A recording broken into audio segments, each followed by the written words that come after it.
Good evening, good evening.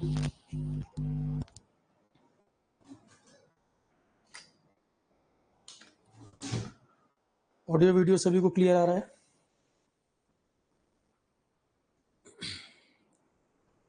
आज का हमारा टॉपिक है कश्मीर के बारे में।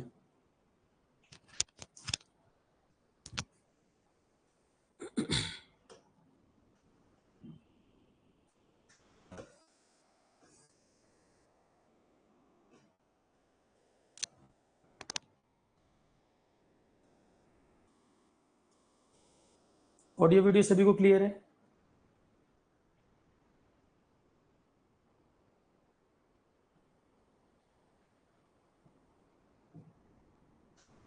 ठीक है, क्लास प्रोसीड करें। देखिए, आपको जीके करंट अफेयर पढ़ना है या कहीं डिबेट डिस्कशन की बात आती है या इंडियन हिस्ट्री की बात करेंगे, कश्मीर के बिना तो ये कंप्लीट होता नहीं।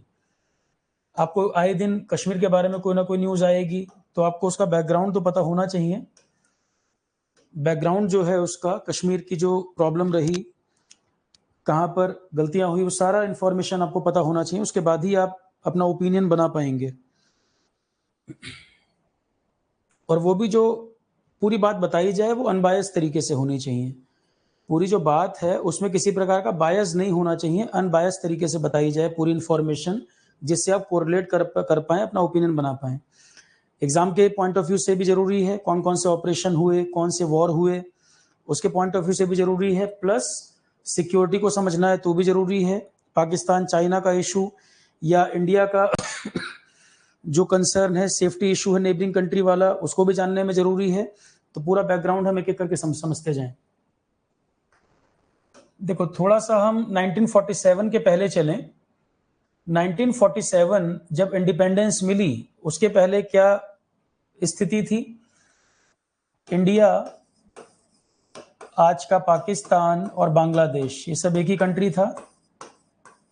ज्योग्राफिकली बिफोर पार्टीशन ये एक ही एरिया था। इंडिया, पाकिस्तान, बांग्लादेश तीनों मिला दो तो बिफोर पार्टीशन ऐसा था इंडिया। बिफोर पार्टीशन ये एक ही एरिया था। ये मैप था पार्टीशन के पहले का।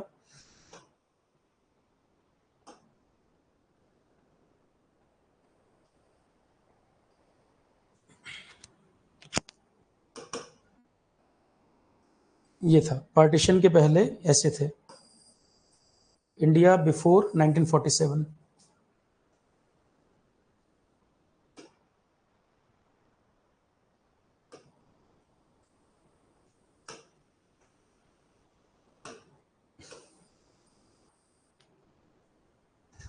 तो ये पूरा एरिया, ये इंडिया, और ये जो बांग्लादेश का पार्ट है, बांग्लादेश का जो पार्ट है वो भी बंगाल का हिस्सा हुआ करता था। तो पूरा इंडिया इतना था। अब इसमें से एक तो पाकिस्तान का पार्ट, पाकिस्तान जो सेपरेट हुआ था वो दो पार्ट थे उसके। एक था बंगाल का ईस्टर्न पार्ट, जिसको हम ईस्ट पाकिस्तान बोलते थे। बंगाल प्रोविंस का ही ईस्टर्न पार्ट बंगाल का ईस्ट पाकिस्तान, और ये था वेस्ट पाकिस्तान। तो आज जो आप पाकिस्तान देख रहे हो वो तो इतना एरिया है। आज का पाकिस्तान इतना पार्ट है, जबकि बंगाल का ईस्टर्न पार्ट जो था वो ईस्ट पाकिस्तान था पार्टीशन होने पर। तो बंगाल का जो हिस्सा हमारे पास बचा वो क्या बचा? वेस्ट बंगाल बचा। और ईस्टर्न पार्ट बंगाल का ये चला गया पाकिस्तान के पास। तो ईस्ट पाकिस्तान उनको मिला और वेस्ट पाकिस्तान उनको मिला। आगे जाके ईस्ट पाकिस्तान के जो प्रॉब्लम्स हुए हम बात करेंगे उस पर भी। तो ये एक सेपरेट कंट्री बांग्लादेश हो गया। ये नया कंट्री बन गया। ईस्ट पाकिस्तान जो था वो अलग कंट्री हो गया, बांग्लादेश 1971 वॉर। और जो पाकिस्तान बचा वो ये एरिया बचा। अब इसमें भी बलूचिस्तान वगैरह डिमांड करते हैं आज़ादी के लिए। ये कहते हैं हमें भी अलग होना है बलूचिस्तान। जो पाकिस्तान बचा है उसी में बलूचिस्तान जो स्टेट है वो कहता है हमें भी अलग होना है। उनके क्या रीजन वगैरह वो देखेंगे। तो इस तरह से था पूरा। 1947 में पार्टीशन, अब हिस्ट्री में तो नहीं जा रहे हैं पार्टीशन के क्या क्या कारण थे, कांग्रेस मुस्लिम लीग क्या इशू था, जिन्ना का क्या। तो जिन्ना तो सेपरेट कंट्री की डिमांड पे अड़े हुए थे। जिन्ना सेपरेट कंट्री की डिमांड पड़े हुए थे कि हमें सेपरेट कंट्री चाहिए। तो फाइनली पार्टीशन, काफी वायलेंस वगैरह हुआ था। फाइनली जो पार्टीशन हुआ, हम यहाँ पे कश्मीर पे मेनली बात करना चाह रहे हैं। तो पार्टीशन जब हुआ तो इंडिया पाकिस्तान दो कंट्री बन गए। 1947 पार्टीशन जब हुआ पार्टीशन जब हुआ तो इंडिया से पाकिस्तान का पार्ट अलग हुआ, और पाकिस्तान जो पार्ट अलग हुआ था इसके भी दो पोर्शन थे। एक हिस्सा था इसका ईस्ट पाकिस्तान और एक हिस्सा था इसका वेस्ट पाकिस्तान। दो पार्ट थे इसके। तो 1947 जब पार्टीशन हुआ इंडिया पाकिस्तान, तो पाकिस्तान का एक हिस्सा था ईस्ट पाकिस्तान, एक था वेस्ट पाकिस्तान। ईस्ट पाकिस्तान ही 1971 वॉर में एक नया कंट्री बांग्लादेश हो गया। ठीक है, अब कश्मीर की पॉइंट में होता क्या है, जेन्युइनली जो टीचर इसके बारे में पढ़ाएंगे, अनबायस तरीके से पढ़ाएंगे, वो इसकी पूरी पिक्चर बताएंगे, हर पर्सन के रोल की बात करेंगे। यही जब पॉलिटिकल बात हो जाती है तो लोग सेलेक्टिव होकर अपने अपने मतलब का हिस्सा बताएंगे, आधा छुपा ले जाएंगे, आधी बात उसमें हिडन हो जाती है। तो जब तक पूरी इंफॉर्मेशन नहीं पता होगी कोई ओपिनियन बनेगा ही नहीं। नेहरू की गलती, जैसे आप बोलते हैं कि कश्मीर मुद्दा नेहरू की देन है, अब बोलचाल में लोगों ने बोल दिया व्हाट्सएप यूनिवर्सिटी के हिसाब से। पहले पूरी सिचुएशन को समझ तो लें, सही गलत वो तो आप बाद में एनालाइज करो, पहले पूरी पिक्चर समझ में आए। ठीक, तो पार्टीशन ऑफ इंडिया 1947 में पार्टीशन जब हुआ तो इंडिया पाकिस्तान, पाकिस्तान के दो पार्ट थे, east Pakistan west Pakistan. East Pakistan Bengal का ही ईस्टर्न पोर्शन, बंगाल का ही पूर्वी हिस्सा था ईस्ट पाकिस्तान, जो आज फिर 1971 वॉर जब हुई तो बांग्लादेश हो गया। मतलब पार्टीशन जब हुआ तो मैप हमारा ये बना। पार्टीशन के बाद जो मैप है वो ऐसा बना, ऐसा था। तो अंग्रेजों की जो पॉलिसी थी डिवाइड एंड रूल, वो तो उन्होंने लास्ट तक किया। डिवाइड एंड रूल की जो नीति थी वो उन्होंने लास्ट तक फॉलो किया। अब इंडिया 565 प्रोविंसेस में बटा हुआ था, 565 रियासतें थी। इंडिया जब आजाद हुआ तो 565 रियासतों में बटा हुआ था। नेहरू बने पीएम, इंडिया जब इंडिपेंडेंट हुआ नेहरू बन गए पीएम, और वल्लभ भाई पटेल डिप्टी पीएम भी थे, होम मिनिस्टर भी थे। वल्लभ भाई पटेल डिप्टी पीएम भी थे, डिप्टी पीएम भी थे, होम मिनिस्टर भी थे। अब इन दोनों के ऊपर भी चर्चा होती है कि गांधी जी ने पटेल को पीएम बना दिया, गांधी जी ने नेहरू को पीएम बना दिया, जबकि पटेल को ज्यादा सपोर्ट था। ये भी कंट्रोवर्सी रहती है कि गांधी जी ने नेहरू को बना दिया जबकि लोग तो पटेल को वोट किए थे, मेजॉरिटी वोट पटेल को मिला था। तो यूट्यूब पे देखोगे प्लेलिस्ट में गांधी जी के 2 लेक्चर हैं, मेरे चैनल पे जाओगे Saurabh Pandey GS for all में दो प्लेलिस्ट में वीडियो पड़ा हुआ है, इंडिया ग्रेट पर्सनैलिटीज के नाम से। गांधी जी के 2 वीडियो हैं, किसी को डिटेल जानना हो तो वहां से देख सकता है। क्या रीजन था नेहरू को बनाने का पीएम, और क्या रीजन था कि पटेल ये डिपार्टमेंट संभाल रहे थे, वहां मैंने पूरा डिटेल में बताया हुआ, कई लोगों ने देखा भी होगा। तो किसी को और इंटरेस्ट हो, भगत सिंह की फांसी क्यों नहीं रोक पाए, पटेल पीएम क्यों नहीं बने, इंटरेस्ट हो तो वहां से देख सकते हैं आप, वहां बहुत डिटेल में इसके बारे में बात है। यहाँ क्योंकि इतनी जरूरत नहीं है, यहाँ मेन मुद्दा हमारा कश्मीर के बारे में है। एक्सप्लेन मैंने वो सारा कर रखा है, जो बाकी कंट्रोवर्शियल इश्यूज दिमाग में रहते हैं वो सब बताए हुए मैंने उस वीडियो में। तो नेहरू बने पीएम, पटेल बने डिप्टी पीएम और होम मिनिस्टर भी थे। अब एक व्यक्ति का नाम और बहुत जरूरी है, ऐसा थोड़ी था कि सारे डिसीजन नेहरू और पटेल ही कर रहे थे जब देश आजाद हुआ है। एक व्यक्ति का नाम और बहुत इंपॉर्टेंट है, माउंटबेटन, उसके बारे में लोग चर्चा कम करते हैं। तो नेहरू पीएम बने, पटेल बने डिप्टी पीएम, और इंडिया 565 प्रोविंसेस 565 रियासतों में बटा हुआ था। इस शर्त पर ही पार्टीशन हुआ था कि एक कंट्री इंडिया तो है ही, इससे ब्रिटिश जा रहे थे, इंडिया से ब्रिटिश जा रहे थे। तो उन्होंने कहा कि इस्लामिक आइडियोलॉजी पर, जिन्ना की क्या डिमांड थी, धर्म की राजनीति थी जिन्ना की पूरी, तो उन्होंने रिलीजियन बेस्ड पार्टीशन जो कराया था, रिलीजियन बेस्ड था उनका। तो पाकिस्तान जो था वो रिलीजियन बेस्ड कंट्री, उसके नाम में इस्लामिक लिखा हुआ है वर्ड, तो पाकिस्तान रिलीजन के बेसिस पे बना हुआ कंट्री। फिर उन्होंने क्या कहा पार्टीशन के समय में, बाकी जो प्रोविंसेस हैं, जो प्रोविंसेस आजाद रहना चाहें वो आजाद रहें।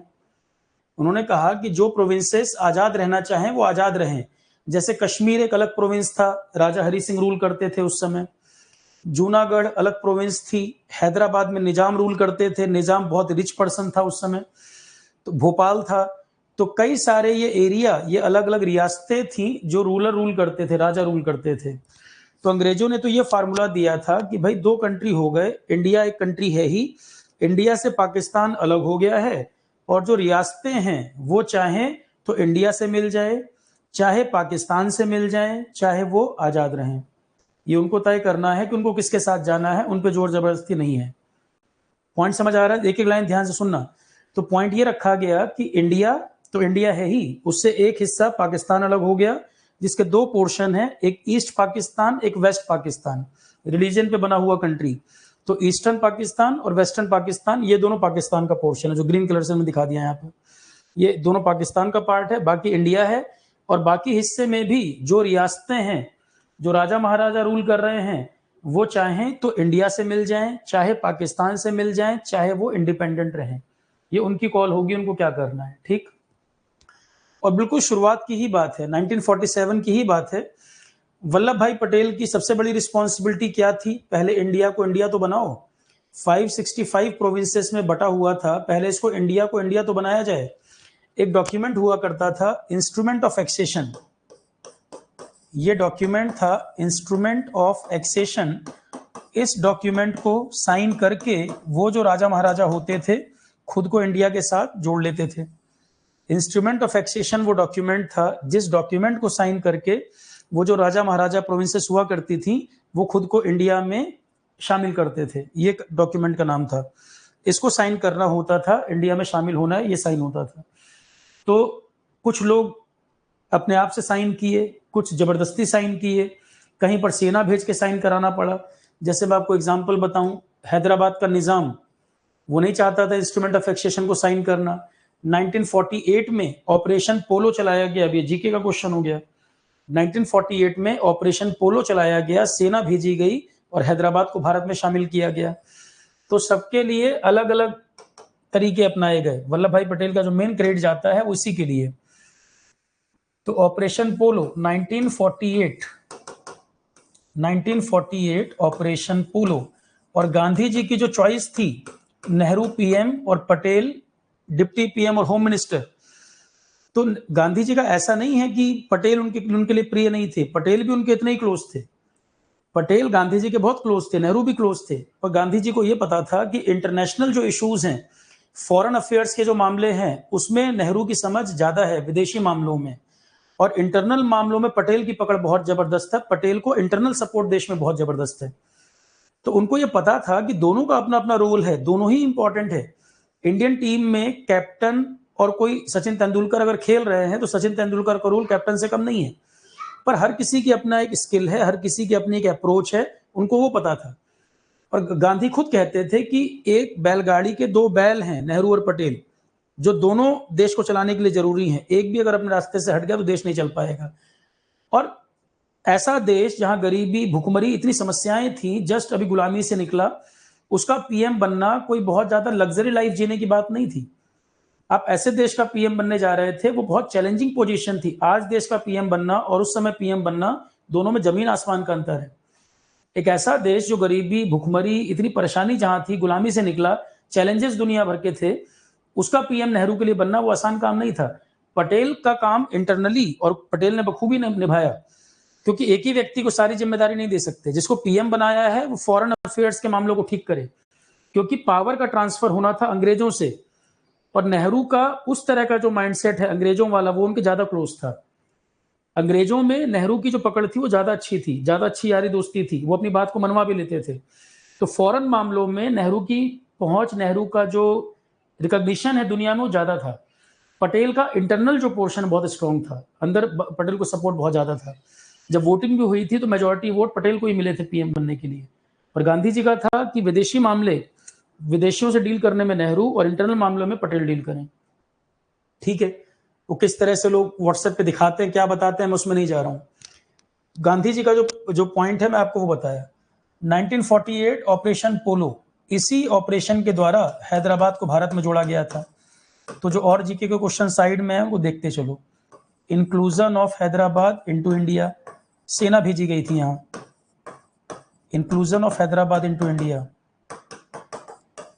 एक समय पे निजाम जो है, हैदराबाद का निजाम था, दुनिया में रिचेस्ट पर्सन था एक टाइम पे, अपनी खुद की सेना रखे हुए था। तो 1948 में ऑपरेशन पोलो चलाया गया था, जिसमें हैदराबाद इंडिया में शामिल हुआ। इंस्ट्रूमेंट ऑफ एक्सेशन साइन कराया गया, सेना भेजी गई, ठीक है। तो 1948 में हैदराबाद इंडिया में शामिल हुआ। इसी तरह से कई सारी प्रोविंसेस थी, जूनागढ़ था, हैदराबाद था, कश्मीर की तो शुरू में ही समस्या आ गई थी, 47 में ही प्रॉब्लम शुरू हो गई थी। तो कई सारी प्रोविंसेस जो नहीं जुड़ने को तैयार थी, वहां सेना भेजनी पड़ी थी। गोवा, दमन एंड दीव, ये इंडिया को मिला है 1961 में, ये भी नोट कर लो। 1961 में चलाया गया operation Vijay, 1961 operation Vijay, inclusion of Goa, Daman and Diu. 1948 में ऑपरेशन पोलो, हैदराबाद भारत में शामिल हुआ।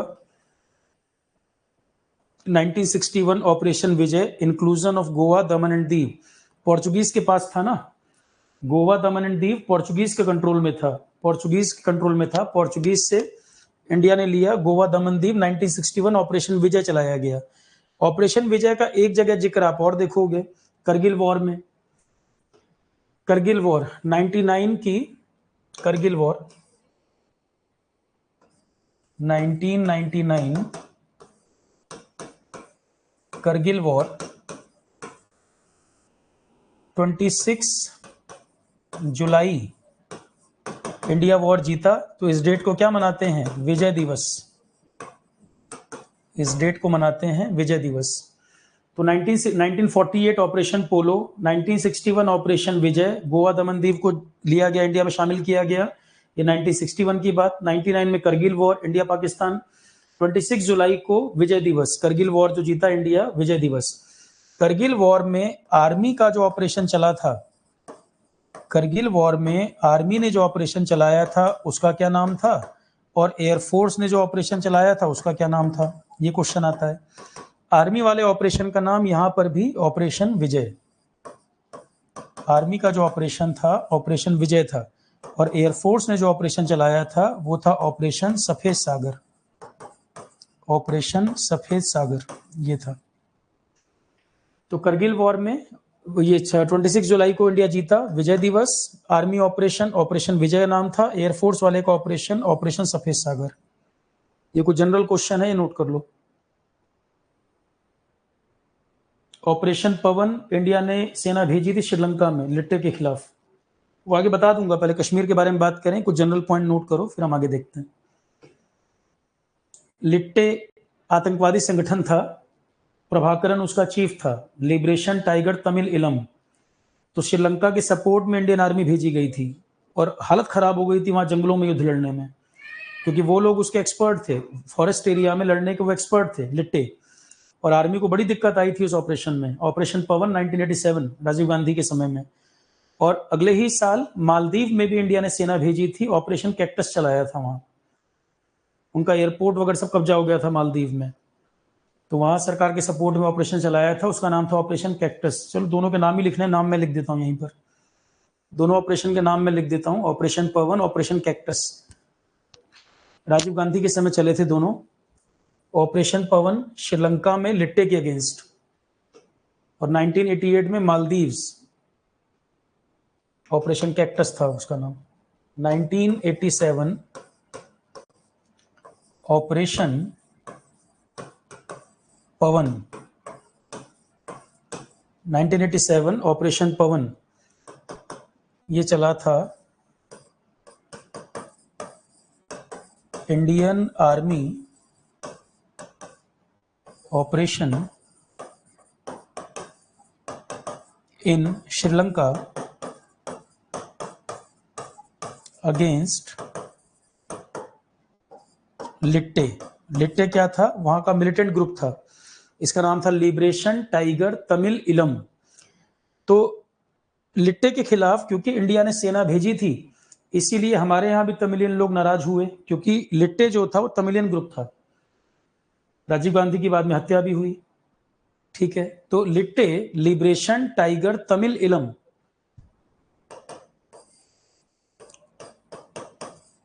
तो श्रीलंकन गवर्नमेंट के सपोर्ट में आर्मी भेजी गई, क्योंकि श्रीलंका इनको क्या कहता था, श्रीलंका तो इनको मिलिटेंट कहता था, और तमिलियन ग्रुप क्या कहता था? क्रांतिकारी कहता था कि अपने अधिकारों की लड़ाई लड़ रहे हैं। श्रीलंका इनको मिलिटेंट कहता था कि आतंकवादी हैं, और जबकि इनके तमिलियन ग्रुप क्या बोलता था? क्रांतिकारी हैं।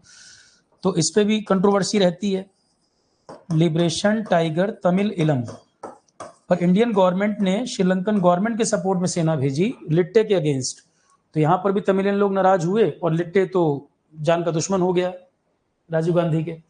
तो 1987 ऑपरेशन पवन इंडियन आर्मी ने चलाया था श्रीलंका के गवर्नमेंट के सपोर्ट में लिट्टे के खिलाफ, जिसका नाम था लिबरेशन टाइगर तमिल इलम। प्रभाकरन इसके चीफ थे। अपना हेलीकॉप्टर वगैरह भी था इन लोगों के पास। लिट्टे काफी एडवांस थे, इनके पास अपने वेपन, बहुत एडवांस वेपन्स थे, हेलीकॉप्टर वगैरह भी थे इनके पास। तो आर्मी के लिए बहुत डिफिकल्ट था ये जो ऑपरेशन चलाना, ये वाला।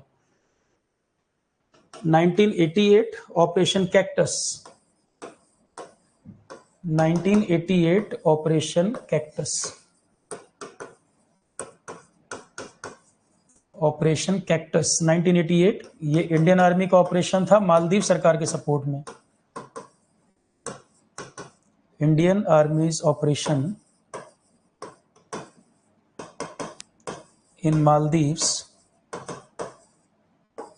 Against militants. ऑपरेशन कैक्टस 1988 ये भी आर्मी का ऑपरेशन था, मालदीव में चलाया गया था मिलिटेंट्स के खिलाफ। वहां इंटरनल जो इशू था मालदीव के अंदर, एयरपोर्ट वगैरह कब्जा कर लिया था इनका। तो ये कुछ हमारे डिफेंस ऑपरेशंस, नोट करना है नोट कर लो, फिर शुरू करें बात। 1984 में सियाचिन में घुसपैठ हुई थी, एक और ऑपरेशन चलाया था इंडिया का, ऑपरेशन था operation Meghdoot. 1984 operation Meghdoot. Operation Meghdoot 1984 ये कहां पर हुआ? अगेंस्ट पाकिस्तानी इनफिल्ट्रेटर्स। अगेंस्ट इनफिल्ट्रेटर्स, घुसपैठिए, इन सियाचिन। सियाचिन ये इंडिया का ये दुनिया में हाईएस्ट बैटलफील्ड है। ये ऐसी जगह पड़ता है जिसमें एक तरफ पाकिस्तान एक तरफ चाइना। तो सियाचिन है highest battlefield in the world, दुनिया का सबसे ऊंचा युद्ध क्षेत्र, world highest battlefield, world highest battlefield.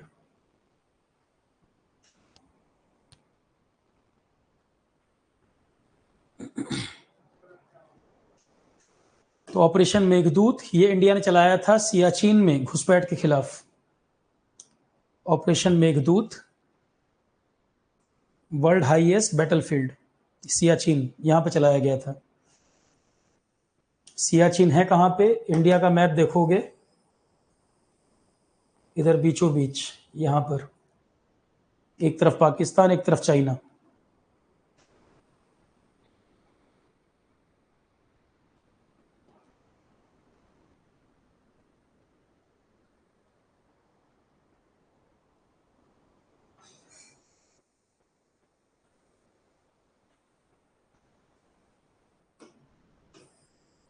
ठीक, तो अब ये बात शुरू करें।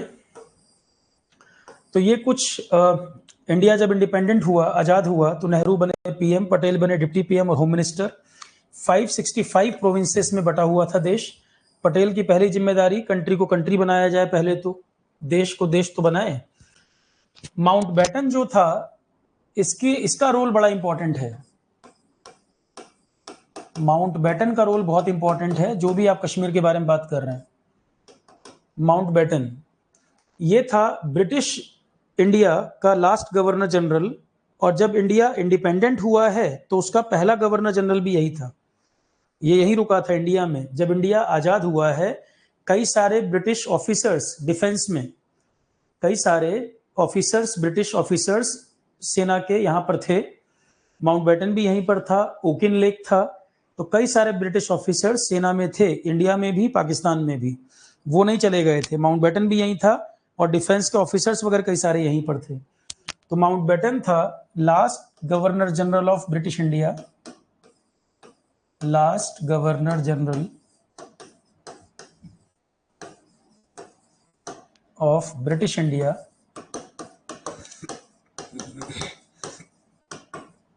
And first governor general of free India. Last governor general of British India Mountbatten और first governor general free India का वो भी यही था। अब जब आप बात कहते हो कि नेहरू ने ये कर दिया, नेहरू की बात मान लेते, नेहरू खुद ही कर देते या पटेल अकेले डील कर लेते, गवर्नर जनरल की कुछ पावर हुआ करती थी, इसका अप्रूवल चाहिए होता था कई चीजों में। गवर्नर जनरल अगर यहाँ बैठा हुआ था तो ऐसे ही थोड़ी बैठा हुआ था, कई चीजों में इसका अप्रूवल चाहिए था। डिफेंस आपको चाहिए, सेना भेजनी है, इसके अप्रूवल के बिना कैसे भेज लोगे? ठीक है, तो आप ये पॉइंट जरूर ध्यान में रखें जब भी हम कश्मीर इशू की बात करें। सेना इसके ऑर्डर के बिना, माउंटबेटन के ऑर्डर के बिना थोड़ी कहीं चली जाती। इसका रोल, कई सारी पावर जो थी वो इसी के पास थी, माउंटबेटन के पास थी। ठीक है, तो ये दो तीन चीजें हमें ध्यान में रखनी है पूरे मुद्दे को समझते समय। अब देखो, कश्मीर अलग अलग समय में देखें, महाराजा रणजीत सिंह जब थे सिख एम्पायर के, उनके पास भी रहा श्रीनगर वो एरिया जो है। रणजीत सिंह जो थे महाराजा सिख एम्पायर के, उनके पास भी रहा। डोगरा एम्पायर जो था, डोगरा एम्पायर में कई राजा रहे, गुलाब सिंह, रणबीर सिंह, अमर सिंह, कई राजा रहे हैं, सबके नाम नहीं लिख रहा हूं मैं। मेन राजा जो इंडिपेंडेंस के टाइम पर आप नाम जानते हो, हरि सिंह। जिस समय की हम बात कर रहे हैं 1930s, 40s, 47, उस समय रूल कर रहे थे राजा हरि सिंह। अब इनके बेटे हैं, कांग्रेस के जो एमपी भी रहे, डॉक्टर कर्ण सिंह जो हैं वो इन्हीं के बेटे, हरि सिंह के बेटे हैं। पर कश्मीर ने डोगरा राजाओं, उससे पहले जमवाल या कुछ नाम होता था, वो राजा थे। तो कई राजाओं का काल देखा है इसने। रणजीत सिंह के पास भी श्रीनगर वगैरह एरिया रहा, गुलाब सिंह, रणबीर सिंह, हरि सिंह, सीक्वेंस नहीं बोल रहा हूं पर मैं कह रहा हूं कई राजा रहे हैं। ये सब तो सीक्वेंस है, गुलाब सिंह है, रणबीर सिंह है, फिर इनके बाद अमर सिंह, हरि सिंह के बेटे कर्ण सिंह, कई राजा का समय देखा। इसमें जो हम इंपॉर्टेंट कश्मीर के बारे में जो चर्चा कर रहे हैं, इंडिया पाकिस्तान कश्मीर, उसमें इनका रोल, हरि सिंह का। अगर मैं मेडिवल इंडिया के टाइम में बताऊंगा तो उसमें और भी कई राजाओं की चर्चा होगी। यहां सिर्फ हम बात कर रहे हैं इंडिपेंडेंस के टाइम पे। इंडिया पाकिस्तान कश्मीर का जब इशू बात करेंगे तो ये राजा का रोल आएगा, हरि सिंह का। हरि सिंह रूल कर रहे थे। हरि सिंह का अपना स्टैंड देखो क्या था। माउंटबेटन ने इनसे मुलाकात की, हरि सिंह से, और ये बहुत गोलमोल बात करते थे, क्लियर बात नहीं करते थे। कश्मीर के मुद्दे पे क्लियर स्टैंड नहीं था। इनका अपना पक्ष था। माउंटबेटन ने ये कहा कि देखो अब इंडिपेंडेंस होने वाली है, इंडिया पाकिस्तान दो कंट्री बन रहे हैं, अपना स्टैंड आप क्लियर कर लीजिए, क्या करना है, या तो इंडिया में मिलो या पाकिस्तान में मिलो, या आजाद रहना हो आजाद रहो, कोई एक स्टैंड लेना पड़ेगा। पर माउंटबेटन ने राजा इसको समझाया हरि सिंह को कि ज्योग्राफिकली आपकी ऐसी लोकेशन है, आप ज्योग्राफिकली ऐसी लोकेशन पर हो, राजा हिंदू है, पॉपुलेशन मुस्लिम है, राजा हिंदू है और मेजॉरिटी पॉपुलेशन मुस्लिम है। केवल मुस्लिम नहीं थी, पॉपुलेशन में सिख लोग भी थे, हिंदू लोग भी थे, सिख हिंदू ये सब भी थे, पर मेजॉरिटी पॉपुलेशन मुस्लिम था, राजा हिंदू था। तो माउंटबेटन ने समझाया हरि सिंह को कि अपना स्टैंड क्लियर करो, क्या करना है, पाकिस्तान से मिलना है कि इंडिया से मिलना है, क्या करना है। ये दोनों से मिलने को तैयार नहीं था, ये आजाद रहना चाहता था। पर आजाद रहना इसके लिए बड़ा मुश्किल काम था, क्योंकि ज्योग्राफिकली ऐसी जगह पे बसा हुआ था कि इंडिया से तो खतरा नहीं था, पर पाकिस्तान से खतरा था। पाकिस्तान जिस तरह का कंट्री था उससे खतरा इसको था। तो माउंटबेटन ने शुरू में कोशिश की कि भाई अपना स्टैंड क्लियर करे। तो माउंटबेटन इनसे मिलने गए, हरि सिंह से बातचीत हुई। फिर माउंटबेटन ने कहा कि मुझे एक मीटिंग आपसे अकेले में करनी है। माउंटबेटन ने बोला कि एक मीटिंग मुझे आपसे अकेले में करनी है, कि आप क्या सोच रहे हैं, जिसमें आपका कोई प्रधानमंत्री वगैरह ना हो। राजा का अपना प्रधानमंत्री भी हुआ करता था, राजा जब थे तो राजा का उस समय अपना प्रधानमंत्री भी हुआ करता था। तो माउंटबेटन ने बोला कि भाई मुझे अकेले में भी आपसे मीटिंग करनी है। इन्होंने पेट दर्द का बहाना बना दिया, मिले नहीं, तो माउंटबेटन वापस दिल्ली चले आए। तो हरि सिंह की माउंटबेटन से अकेले मुलाकात हुई नहीं, अदरवाइज उस समय भी स्टैंड क्लियर हो जाता कि करना क्या था। तो हरि सिंह मैक्सिमम टाइम तो बॉम्बे में, वो जो घोड़ों की दौड़ होती है, मैक्सिमम टाइम तो वहीं पर टाइम बिताते थे, और उनको खुद को नहीं पता था कि इतनी बड़ी परेशानी सर पे आने वाली है। उनको खुद को भी अंदाजा नहीं था। जबकि इंडिया को ये आइडिया था, वल्लभ भाई पटेल वगैरह को अंदाजा था कि कोई बड़ी समस्या वहां पे खड़ी होगी, क्योंकि जोग्राफिकली ये जिस तरह से पाकिस्तान से बॉर्डर वगैरह भी शेयर कर रहा है, व्यापार भी होता था, सियालकोट से जम्मू ट्रेन भी चलती थी, तो जोग्राफिकली आइडिया था कि ऐसी समस्या कल को आ सकती है। पर इन्होंने मामले को उलझाए रखा, ये एक भी तरफ नहीं गए, पाकिस्तान की तरफ भी नहीं, इंडिया की नहीं, और आजाद रहना चाहते थे। अब यहाँ पर सिक्योरिटी रीजन आने लगे, देखो क्या, तो लग्जरी लाइफ जीते थे ये भी, हरि सिंह मैक्सिमम टाइम बॉम्बे में ही रहते थे। अब हुआ ये 1947 में ही, और एक पर्सन और था पिक्चर में, एक पर्सन और बड़ा इंपॉर्टेंट है, शेख अब्दुल्ला। शेख अब्दुल्ला इन्हीं की फैमिली के हैं, फारूक अब्दुल्ला, उमर अब्दुल्ला। शेख अब्दुल्ला के बेटे फारूक अब्दुल्ला, उनके बेटे उमर अब्दुल्ला। तो शेख अब्दुल्ला, इनका रोल बड़ा इंपॉर्टेंट है, कश्मीर इंडिया के साथ जुड़ा रहा, उसमें इनका रोल बहुत इंपॉर्टेंट है शेख अब्दुल्ला का। शेख अब्दुल्ला अलीगढ़ मुस्लिम यूनिवर्सिटी से पढ़े लिखे थे, एमएससी थे।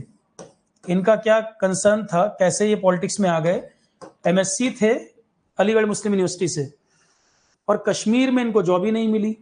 जब ये पढ़ लिख के गए कश्मीर में, इनको जॉब ही नहीं मिली, तो इनको वहां पे ये समझ आया कि भाई इतना पढ़ा लिखा व्यक्ति अलीगढ़ मुस्लिम यूनिवर्सिटी से एमएससी करके आ रहा है और कश्मीर में उसके लिए जॉब ही नहीं है।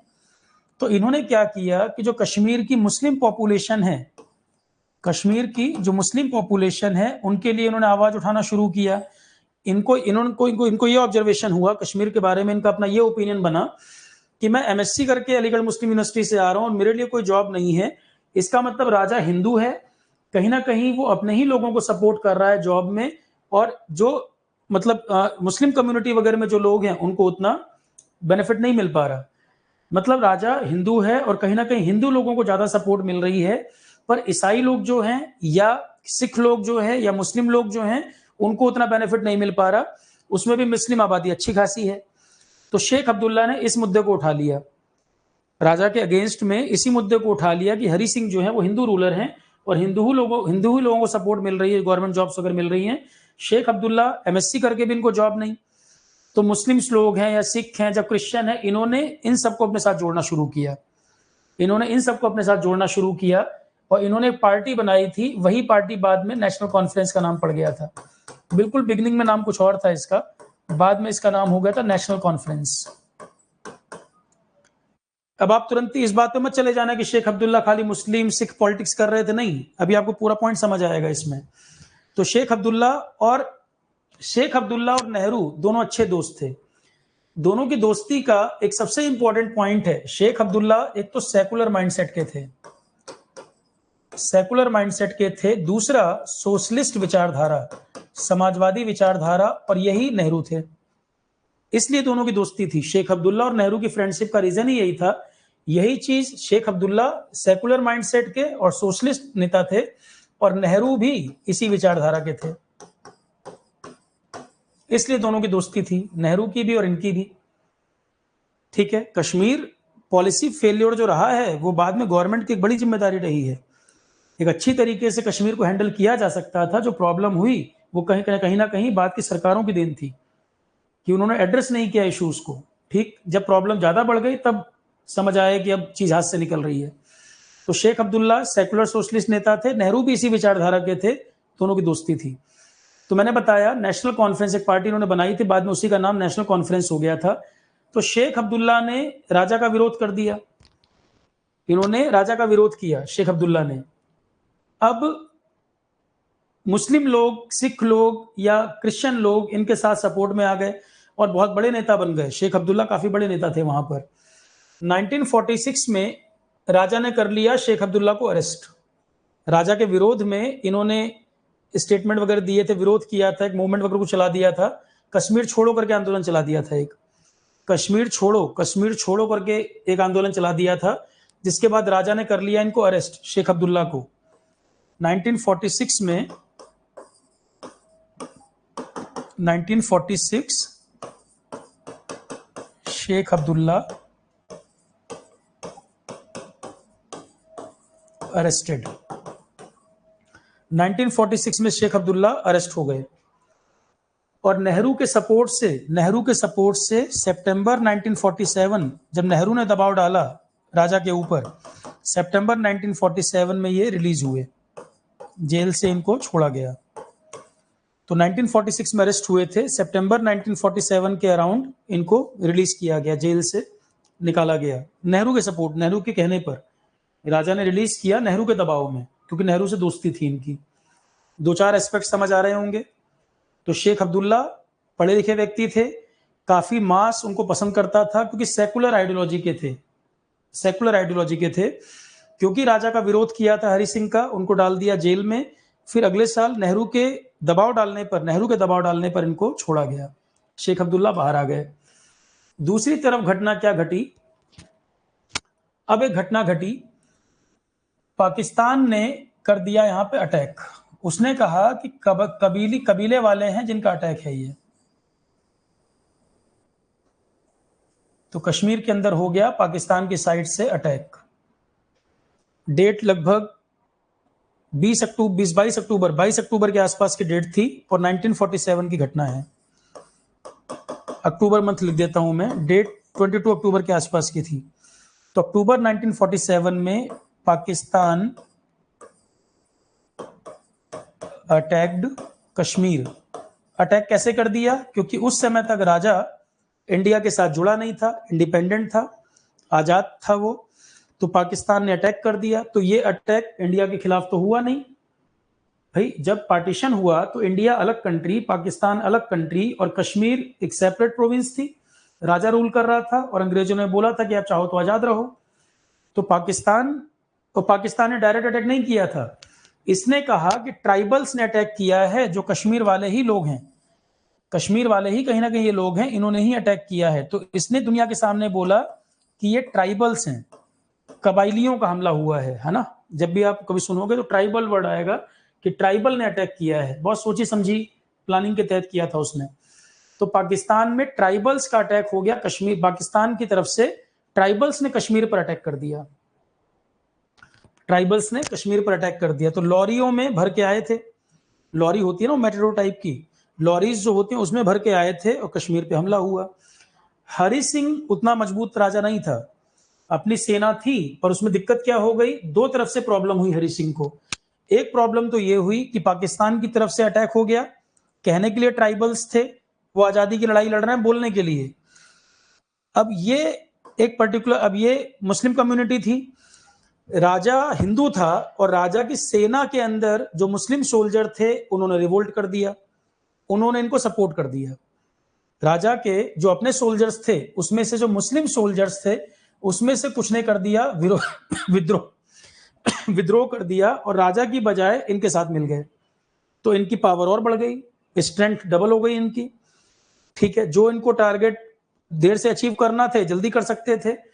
तो हरि सिंह की जो सेना है उसमें मुस्लिम सोल्जर्स ने कर दिया था रिवोल्ट, मुस्लिम सोल्जर्स रिवोल्टेड इन हरि सिंह आर्मी। क्योंकि वो मुद्दा तो लगातार चल ही रहा था ना कि राजा जो है हिंदू है और अपने ही लोगों को ज्यादा फेवर करता है, जॉब्स वगैरह में कहीं ना कहीं मुस्लिम लोग जो हैं उनकी बात को नहीं सुना जाता, या उनको वो अधिकार नहीं मिलते वहां पर। और पाकिस्तानी ट्राइबल्स का जो अटैक हुआ तो कहीं ना कहीं इनको लगा कि हमारे लोग हैं, जब ये हमारी कम्युनिटी की बात करेंगे, हमारे सपोर्ट में रहेंगे, तो सोल्जर्स जो थे हरि सिंह की आर्मी में, मुस्लिम सोल्जर जो थे वो इनको सपोर्ट कर दिए, इनका मिल गया सपोर्ट, इनकी स्ट्रेंथ बढ़ गई।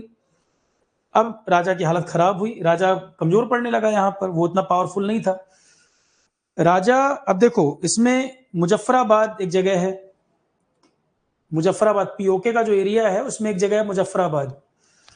मुजफ्फराबाद श्रीनगर से आप मान के चले लगभग 150 किलोमीटर के आसपास होगा, 140-150 किलोमीटर के आसपास है मुजफ्फराबाद श्रीनगर से। वहां तक ये पहुंच गए, ट्राइबल्स जो थे वहां तक आ गए। हरि सिंह का एक ब्रिगेडियर हुआ करता था, उनका नाम था राजेंद्र सिंह। हरि सिंह की सेना में एक ब्रिगेडियर हुआ करता था, उनका नाम था राजेंद्र सिंह। नाम सारे याद नहीं करने हैं, कहानी में रोल इंपॉर्टेंट है इसलिए बता रहा हूं मैं। हरि सिंह के ब्रिगेडियर थे, उनका नाम था राजेंद्र सिंह। इन्होंने एक बड़ी समझदारी का काम किया था, राजेंद्र सिंह। तो इन्होंने एक समझदारी क्या की, कोई जगह है वहीं, जैसे मुजफ्फराबाद से आगे आने लगे तो डोगलेम या डोडलेम करके कोई जगह है, डी से कुछ नाम है, तो वहां से इनको उरी आने के लिए, डी से कोई जगह है वहां, और वहां से उरी यहां इनको आना था। यहां पर एक पुल पड़ता था, एक ब्रिज पड़ता था, तो उस ब्रिज को इन्होंने उड़ा दिया था। ब्रिगेडियर राजेंद्र सिंह जो थे हरि सिंह के ब्रिगेडियर, उन्होंने उस पुल को उड़ा दिया। इस पुल को उड़ाने के बाद जहां तक ये सेना जिस स्पीड से बढ़ रही थी उसका 2 दिन का डिस्टेंस और बढ़ गया उनको। मतलब वहां ये पुल अगर होता तो 2 दिन पहले पहुंच जाते वो सोल्जर, और श्रीनगर हाथ से निकल गया होता। जिस स्पीड से वो बढ़े थे, पाकिस्तानी अटैक हुआ था, श्रीनगर कब्जा हो जाता अगर ये इस ब्रिज को ना उड़ाते। हालांकि इसमें ये शहीद हो गए थे, राजेंद्र सिंह जो ब्रिगेडियर थे इनकी डेथ हो गई थी, शहीद हो गए थे यहाँ पर इस पुल को उड़ा दिया गया था, जिससे पाकिस्तानी ट्राइबल का जो अटैक था वो डिले हो गया, उनको यहाँ तक आने में लग गया टाइम। और 2 दिन में हरि सिंह को कुछ बातचीत करने का मौका मिल गया इंडिया से, हरि सिंह को थोड़ा सा टाइम मिल गया, 2 दिन का समय जो ये मिला। फिर एक पॉइंट क्या हुआ, एक गलती इन्होंने और की, ये जब इधर आ गए तो फिर एक जगह पड़ती है बारामूला, एक इन्होंने मिस्टेक क्या की, बारामूला पहुंच गए। बारामूला में जब ये पाकिस्तानी लोग आए, यहां इन्होंने लूटपाट बहुत की। बारामूला रिच हुआ करता था, बारामूला वेल्दी एरिया था, काफी रिच हुआ करता था। बारामूला में इन्होंने लूटपाट बहुत की, रेप्स बहुत किए, मर्डर बहुत ज्यादा किए, जिसमें कम से कम 2 दिन लूटपाट में और उलझे रहे ये लोग। कुछ समय इन्होंने अपना यहीं बारामूला में लगा दिया, जहां पे ये लोग ह्यूमन किलिंग्स बहुत ज्यादा वायलेंस किया, लूटपाट बहुत ज्यादा की, रेप्स बहुत किए। उसके अलावा इन्होंने यहाँ पर किलिंग्स बहुत ज्यादा की बारामूला में। तो और लॉरियों में भर भर के, जो लॉरी लेकर आए थे, जिनसे ये आए थे, उनमें लूट का सामान भर भर के वापस भेजने लगे। जो लूटा था सामान, जितना लूटा था, उस लूटपाट की चीजों को लॉरी में भर भर के भेजने लगे वापस। तो उन सब चीजों में इनको लग गया टाइम, यहाँ पर डिले हो गया। तो थोड़ी ये 2 घटनाएं ऐसी घटी, उरी में पुल का डैमेज होना जिससे इनको क्रॉस करने में समय लगा, और बारामूला में जो लूटपाट इन्होंने की इसकी वजह से नुकसान हुआ। उरी से श्रीनगर लगभग 90 किलोमीटर के आसपास दूरी रह गई थी, 90 किलोमीटर के आसपास रह गए थे श्रीनगर पहुंचने में। तो ये 2 घटनाओं की वजह से ये हुआ डिले। हरि सिंह जो राजा थे उन्होंने सहायता मांगी इंडिया से, एक एक घटना समझना ध्यान से। अब हरि सिंह ने इंडिया से हेल्प मांगी, क्योंकि हरि सिंह ने यह कहा कि अब अगर सेना नहीं आई, अब शुरू में तो न्यूट्रल थे कि मैं इंडिया पाकिस्तान दोनों में नहीं जाऊंगा, माउंटबेटन बात करने गए तो पेट में दर्द हो रहा है। उससे पहले नेहरू ने एक बार बात की थी, नेहरू को भी यही बहाना बता दिया था, पेट में दर्द हो रहा है, कि इनको लगता था कि मैं न्यूट्रल रह के आजाद रह पाऊंगा, इनको लगता था कि मैं आजादी से रह लूंगा, खतरा इंडिया से नहीं था, पाकिस्तान से था। तो इनको लगता था कि आजादी का जो स्टैंड है वो मेंटेन कर पाऊंगा। नेहरू ने बात की तो नेहरू से कह दिया पेट में दर्द नहीं मिले, माउंटबेटन ने बोला तो वही बहाना। फिर जब सर पे बिल्कुल बात आ गई, कोई चॉइस नहीं थी, तब इन्होंने इंडिया से हेल्प मांगी। तो Hari Singh approached India for help, Hari Singh approached India for help. अब देखो पेज कहां पर फंसा, मामला कहां पर कॉम्प्लिकेटेड हो गया। हरि सिंह ने इंडिया को अप्रोच किया हेल्प के लिए, ठीक। इंडिया के साथ अभी तक कश्मीर शामिल नहीं हुआ, अभी तक इसने एग्रीमेंट इंडिया के साथ नहीं किया। तो नेहरू ने पटेल को पूरा ब्रीफ किया था इसके बारे में कि ये सिचुएशन है कश्मीर में। अब हुआ मुद्दा ये कि नेहरू बैठे हुए हैं, पटेल बैठे हुए हैं, माउंटबेटन बैठे हैं, वीपी मेनन डिफेंस सेक्रेटरी थे उस समय, सचिव थे। तो पटेल, नेहरू, वीपी मेनन, माउंटबेटन, ये सब लोगों की बैठक हुई।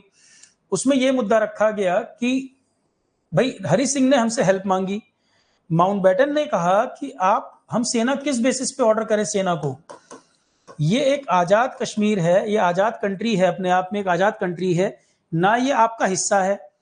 भाई आप ये तो नहीं कह सकते ना कि इंडिया पे अटैक हो गया है, आप सेना किस कैपेसिटी में भेजोगे।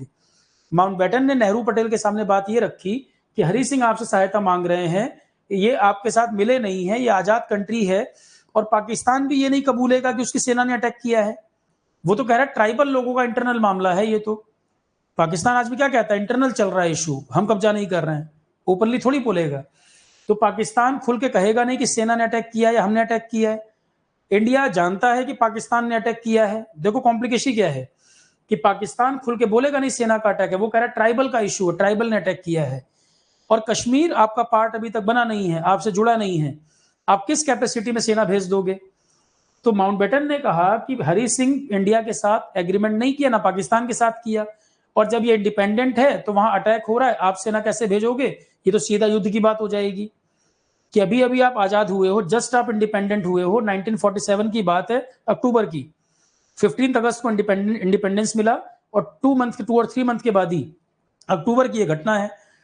तो वर्ल्ड में आप क्या मैसेज दोगे कि क्या आप पीस लविंग कंट्री हो या वॉर को एस्केलेट कर रहे हो, वॉर की तरफ जा रहे हो?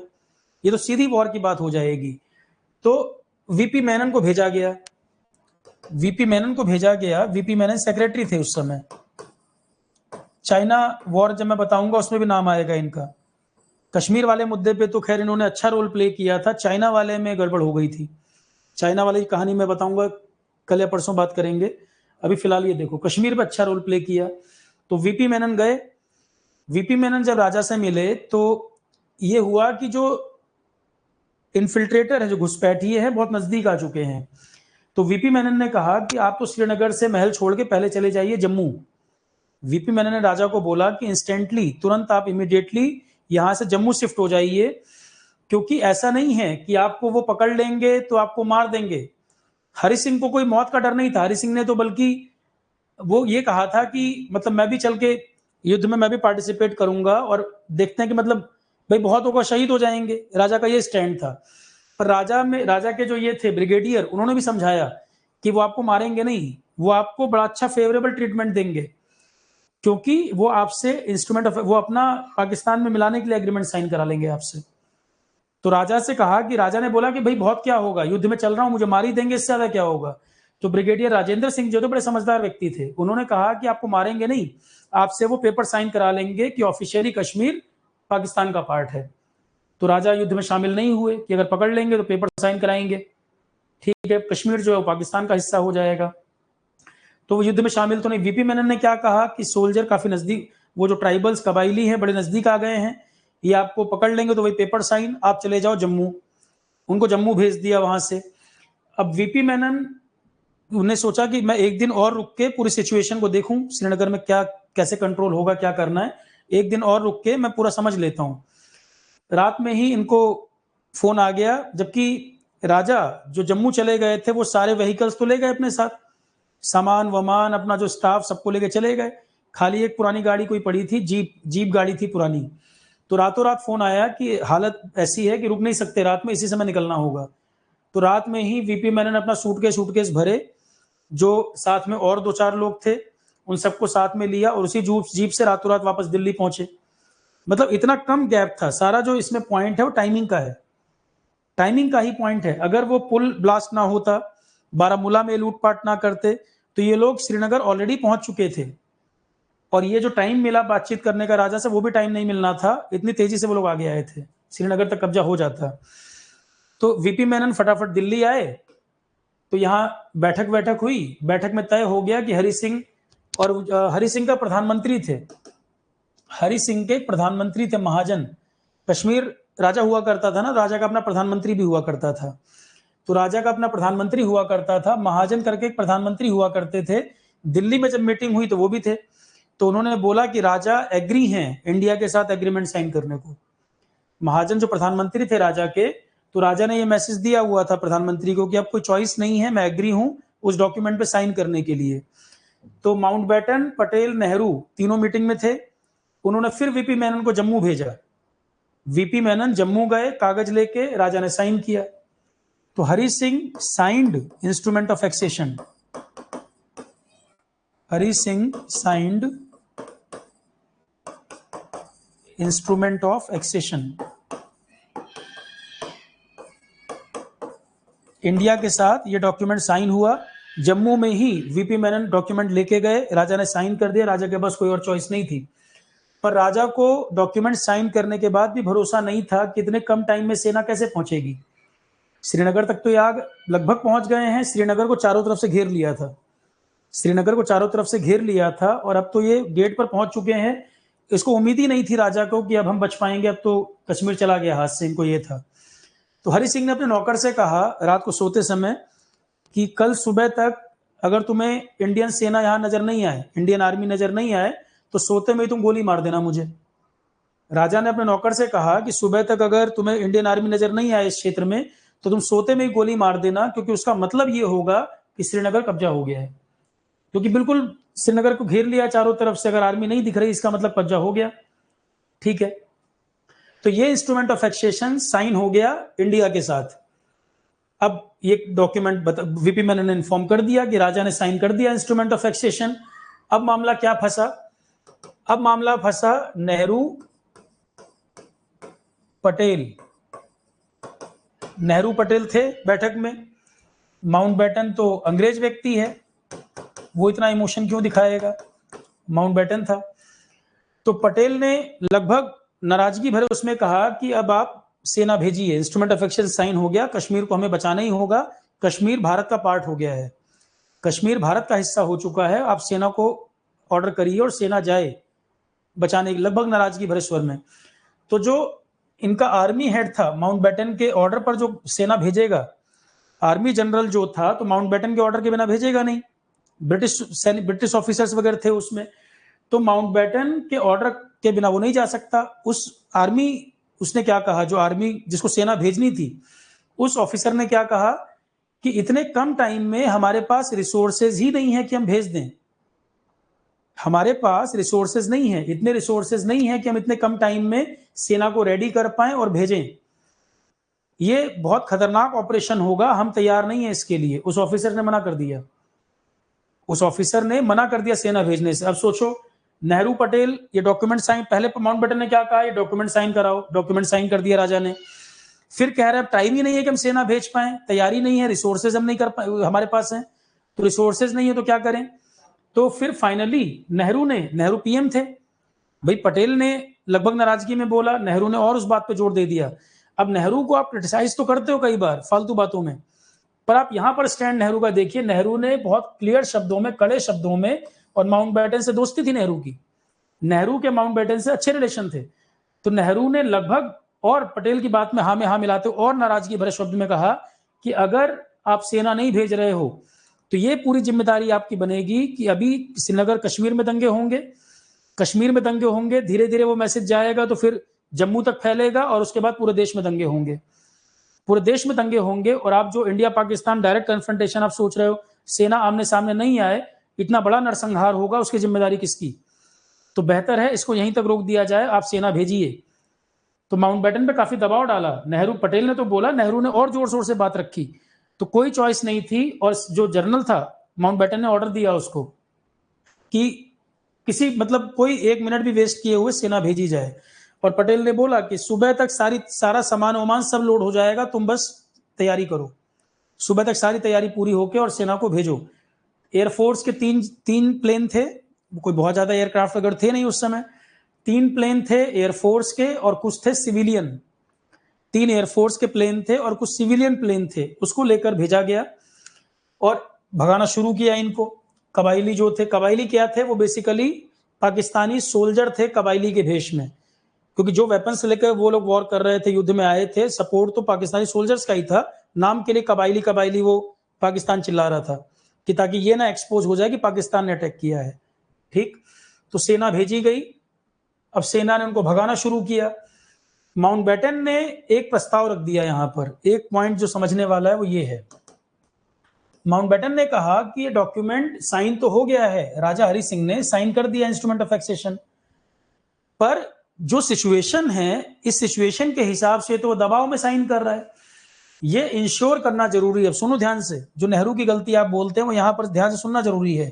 माउंटबेटन ने ये शर्त लगा दी कि हम सेना भेजेंगे क्योंकि इंस्ट्रूमेंट ऑफ एक्सेशन भारत के साथ साइन हो गया है, पर ये इंश्योर करना जरूरी है जब ये कन्फ्लिक्ट खत्म हो जाएगा और पीस जब स्टेबलाइज हो जाएगी, जब यहाँ पे शांति बहाल हो जाएगी, तब यहाँ पे कराना होगा रेफरेंडम, जनमत संग्रह, जनता से वोटिंग कराई जाएगी कि तुम्हें पाकिस्तान में जाना है कि इंडिया में जाना है या तुम्हें इंडिपेंडेंट रहना है।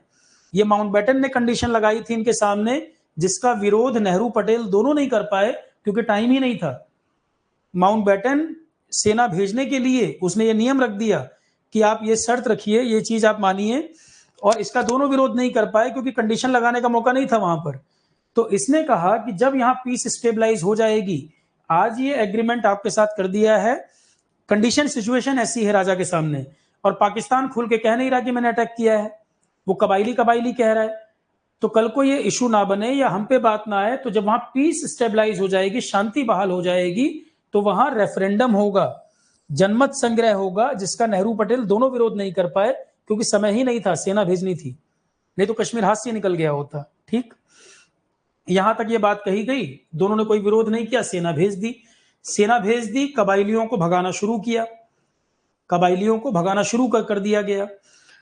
पाकिस्तान जो था वो नाराज हो गया, पाकिस्तान ने कहा कि ये तो उसको उम्मीद ही नहीं थी, वो तो कबाइलियों के नाम पे खेल खेल रहा था कि कबाइलियों का अटैक है, और पाकिस्तान एकदम भड़क गया कि इंडिया ने सेना भेज दी, ये तो युद्ध की स्थिति है और कश्मीर को तो हम भी चाहते हैं। तो पाकिस्तान ने, जिन्ना थे उस समय, जिन्ना ने उस समय अपने जो जनरल था आर्मी का, जिन्ना ने उसको कॉल किया कि आप सेना भेजो, रावलपिंडी के रास्ते से आप सेना भेजिए, इंडियन आर्मी कश्मीर में एंटर कर गई है, वो कश्मीर का इंटरनल मामला चल रहा है।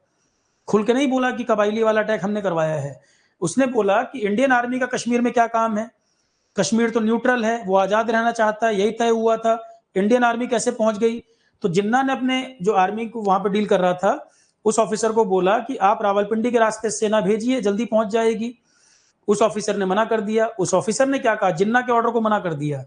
हुआ क्या था, इंडिया पाकिस्तान जब अलग हुए, इंडिया पाकिस्तान जब अलग हुए तो इनकी आर्मी अपनी और इनकी भी आर्मी अपनी, दोनों को आर्मी मिली, इंडियन आर्मी और पाकिस्तान को आर्मी मिली। ज्यादातर जो ऑफिसर्स थे ब्रिटिश थे, सोल्जर इंडियन थे, ऑफिसर ज्यादातर ब्रिटिश थे। अब इन दोनों में ही, इन दोनों की आर्मी को जो हेड करता था, दोनों आर्मी को हेड करता था ब्रिटिश पर्सन था, ओकिन लेक उसका नाम था। इंडिया पाकिस्तान दोनों की आर्मी अल्टीमेट जो ऑर्डर ये देता था, और ये माउंटबेटन के ठीक नीचे आता था। ओकिन लेक जो था, माउंटबेटन तो इंडिया का गवर्नर जनरल बना था, माउंटबेटन इंडिया का गवर्नर जनरल बना था, पर अगर हायरार्की में देखा जाए तो माउंटबेटन के बाद वाली पोस्ट पे था ये ओकिन लेक। तो Mountbatten governor general of India था, और इसके नीचे आता था ओकिन लेक, जो दोनों आर्मी को डील करता था, मतलब हेड था। इसके ऑर्डर के बिना काम नहीं होता था, इसके ऑर्डर के बिना काम नहीं होता था। तो अब ये बताओ, इंडिया अपनी आर्मी भेज चुका है, कश्मीर में एंटर हो चुकी है, इंडिया अपनी आर्मी भेज चुका है, कश्मीर में एंटर कर चुकी है, तो ओकिन लेक कैसे ऑर्डर दे देगा अपने ऑफिसर को कि यहां से भी आके लड़ मरो आपस में। ब्रिटिश ऑफिसर आपस में लड़के मर जाते।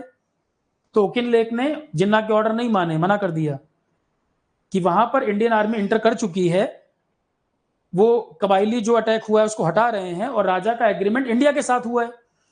भाई राजा ने इंस्ट्रूमेंट ऑफ एक्सेशन इंडिया के साथ साइन कर दिया, माउंटबेटन ने आदेश दे दिए, एक कंडीशन रख दी कि रेफरेंडम करा लेना जब पीस हो जाएगी, शांति बहाल हो जाएगी।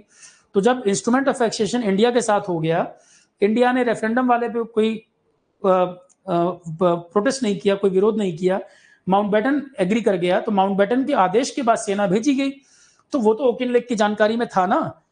पाकिस्तान को किस बेसिस पे सेना ओकिन लेक ऑर्डर कर देगा जाने के लिए, और अपने ही लोगों को क्यों मरवा देगा। दोनों में ब्रिटिश ऑफिसर थे, ठीक है। पाकिस्तान में जो था उसका नाम ग्रेसी था, पाकिस्तान में जो आर्मी को डील कर रहा था उसका नाम था ऑफिसर ग्रेसी। तो ग्रेसी ने कहा जिन्ना को कि जब तक ओकिन लेक के ऑर्डर नहीं आएंगे हम सेना थोड़ी मूव कर देंगे, हमारे ओकिन लेक हेड हैं, वो हमें आदेश देंगे, तब ग्रेसी ने कहा कि सेना जाएगी यहां से। तो ओकिन लेक ने कहा कि भाई इंडिया के फेवर में तो इसलिए सेना जा रही है क्योंकि इंस्ट्रूमेंट ऑफ एक्सेशन इंडिया के साथ है, और इंडिया की तरफ से सेना भेजना कंडीशन बनती है, ये नियम बनता है। और ग्रेसी ने कहा कि ओकिन लेक के आदेश के बिना हम नहीं भेज सकते।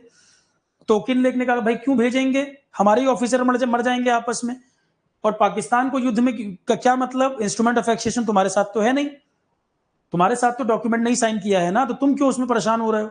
वो तो राजा की चॉइस थी, राजा ने इंडिया के साथ साइन कर दिया। तो जिन्ना बड़ा बौखलाए कि दबाव में साइन करा लिया गया है, ये तो जबरदस्ती कराया गया है, दबाव में कराया गया है। तो जिन्ना ने बात करना चाहा, जिन्ना ने लाहौर में इनवाइट किया माउंटबेटन को और नेहरू को। अक्टूबर के लास्ट 1 नवंबर की लगभग घटना है ये, 1947 में ही 1 नवंबर माउंटबेटन और नेहरू को इनवाइट किया।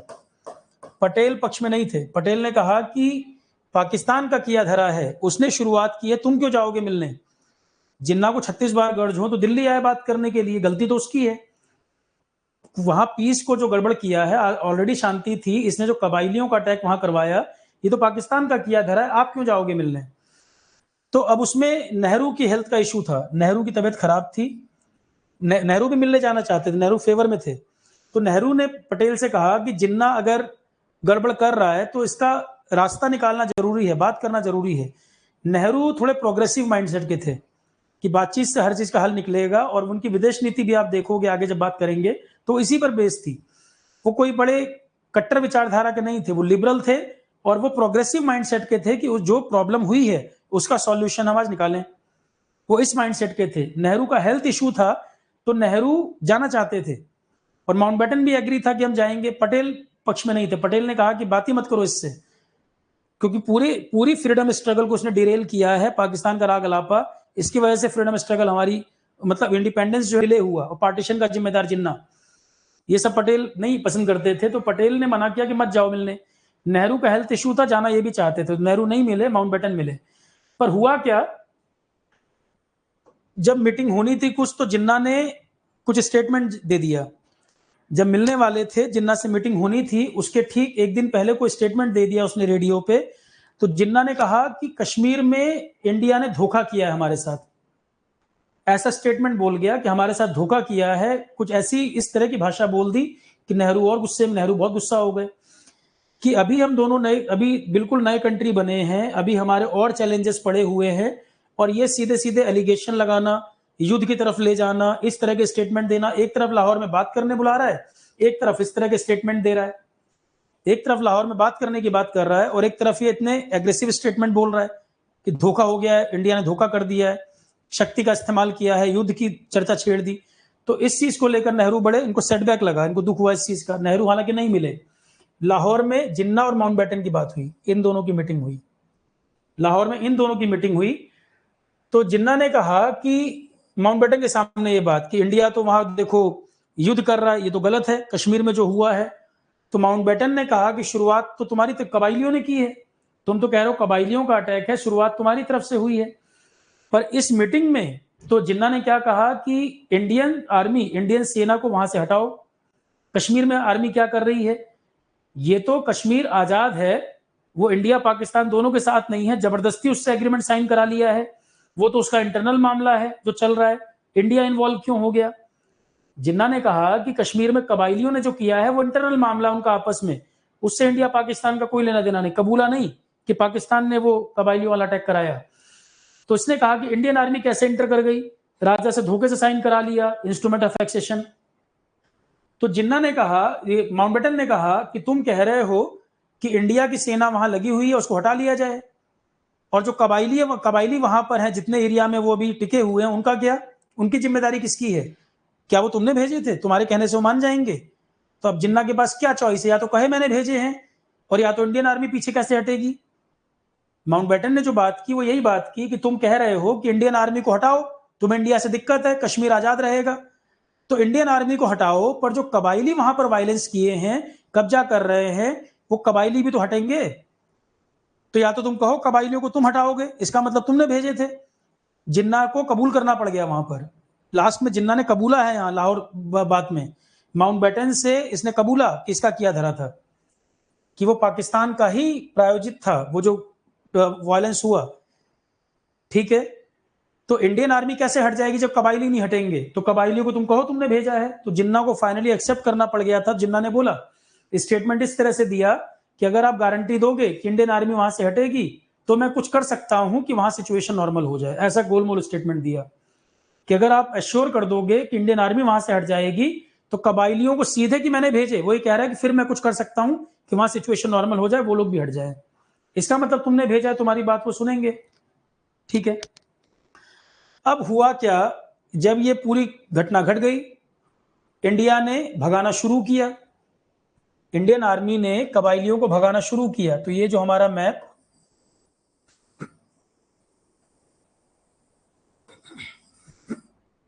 अब यहां से उनको भगाना शुरू किया गया, जहां तक वो आ गए थे भगाना शुरू किया। अब एक ही दिन में थोड़ी भाग जाएंगे, वो तो आगे तक आते चले गए थे, काफी आगे तक आ गए थे। तो भगाना शुरू किया, 47 अक्टूबर में शुरू हुआ था युद्ध।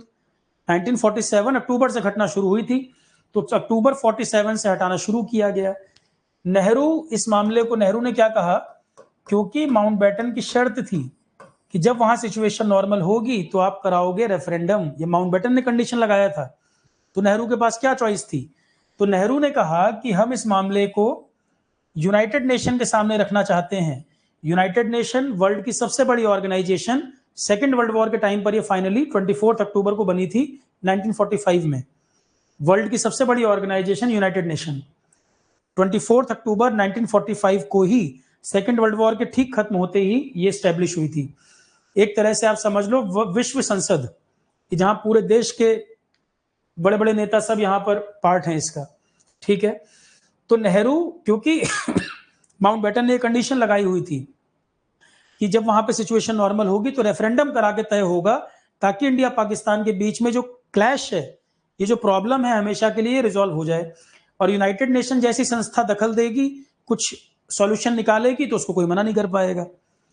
तो नेहरू तो अच्छी इंटेंशन के साथ गए ना यूएन के पास कि भाई आप लोग सॉल्यूशन निकालो, हम रेफरेंडम वगैरह कराएंगे, और रेफरेंडम किसी थर्ड एजेंसी के द्वारा हो जो न्यूट्रल हो। तो नेहरू चाहते थे कि जो रेफरेंडम कराया जाए वो यूनाइटेड नेशन की देखरेख में कराया जाए। ये नेहरू का जो स्टैंड था इसके ऊपर, कि कल को कोई ये ना कहे कि इंडिया ने जबरदस्ती कब्जा कर लिया, इंडिया ने सेना भेज दी। इंडिया क्योंकि बिल्कुल नया कंट्री है, हमें देश दुनिया की मदद भी चाहिए थी, कहीं ना कहीं कहीं से हमें खाना पीना चाहिए, गरीबी थी, भुखमरी थी, फंडिंग चाहिए। तो नेहरू कैसे अपनी ऐसी इमेज बना लेते कि मतलब इंडिया जो है वो एग्रेसिव माइंडसेट का कंट्री है, क्या ये बोलते? बल्कि पाकिस्तान उल्टा एक्सपोज हो जाए, वो ये चाहते थे कि पाकिस्तान का किया धरा है, कि जब ये एजेंसी इन्वॉल्व होगी तो पता चलेगा भाई पाकिस्तान का इन्वॉल्वमेंट है, पाकिस्तान ने शुरुआत की थी। वो कहानी बढ़ते बढ़ते यहां तक आ गई कि हमें सेना भेजनी पड़ी, क्योंकि राजा ने समझौता हमारे साथ किया। तो कश्मीर हम हमारे साथ जुड़ा है, हमारे साथ एग्रीमेंट है, तो हम तो लॉ के हिसाब से चल रहे हैं, हमने कोई युद्ध थोड़ी किया, हम तो लॉ के हिसाब से चल रहे हैं। माउंटबेटन के सामने सारी चीजें, माउंटबेटन यहां बैठ के खुद बता रहा है सारी बात, वही सेना को अप्रूवल दे रहा है जाने का, उसकी देखरेख में सब चीजें हो रही हैं। तो वर्ल्ड के सामने ये मैसेज जाए कि इंडिया एक नया कंट्री है और रिस्पॉन्सिबल कंट्री है। नेहरू की विदेश नीति को दुनिया मानती है, आप भले व्हाट्सएप पे या न्यूज में कुछ भी बोल दो, दुनिया लोहा मानती थी नेहरू की विदेश नीति का, और नेहरू का वर्ल्ड लेवल पे एक बड़ा कद था। ये बात ठीक है कि इंडिया में पटेल की पॉपुलैरिटी बहुत ज्यादा है, पीएम वाली पोस्ट की आप बात करते हैं, वो बात भी ठीक है कि 15 में से 12 या कितने वोट पटेल को मिले थे पीएम बनने के लिए, नेहरू को नहीं सपोर्ट था। पर वर्ल्ड लेवल पॉलिटिक्स में आप बात करोगे तो नेहरू का कद बहुत बड़ा कद है, ठीक है। नेहरू के जो विरोधी थे वो भी अप्रिशिएट करते थे। तो जब आप किसी चीज पे क्रिटिसाइज करोगे, वो पूरा पॉइंट आपको समझना पड़ेगा। आपको क्या बताते हैं, नेहरू की देन है कश्मीर की जो प्रॉब्लम हुई है, नेहरू इस मामले को यूएन में लेगा। तो नेहरू क्या करते, माउंटबेटन के सामने जब आप, ये कंडीशन यही थी कि जब सिचुएशन नॉर्मल होगी आप वहां रेफरेंडम कराओगे।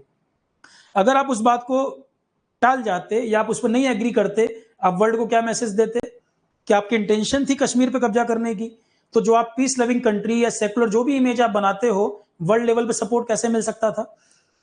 आज वर्ल्ड लेवल पे अगर देखें, पाकिस्तान का लेवल और इंडिया का लेवल, दोनों की इमेज में जमीन आसमान का अंतर है। तो ये इमेज एक दिन में नहीं बनी।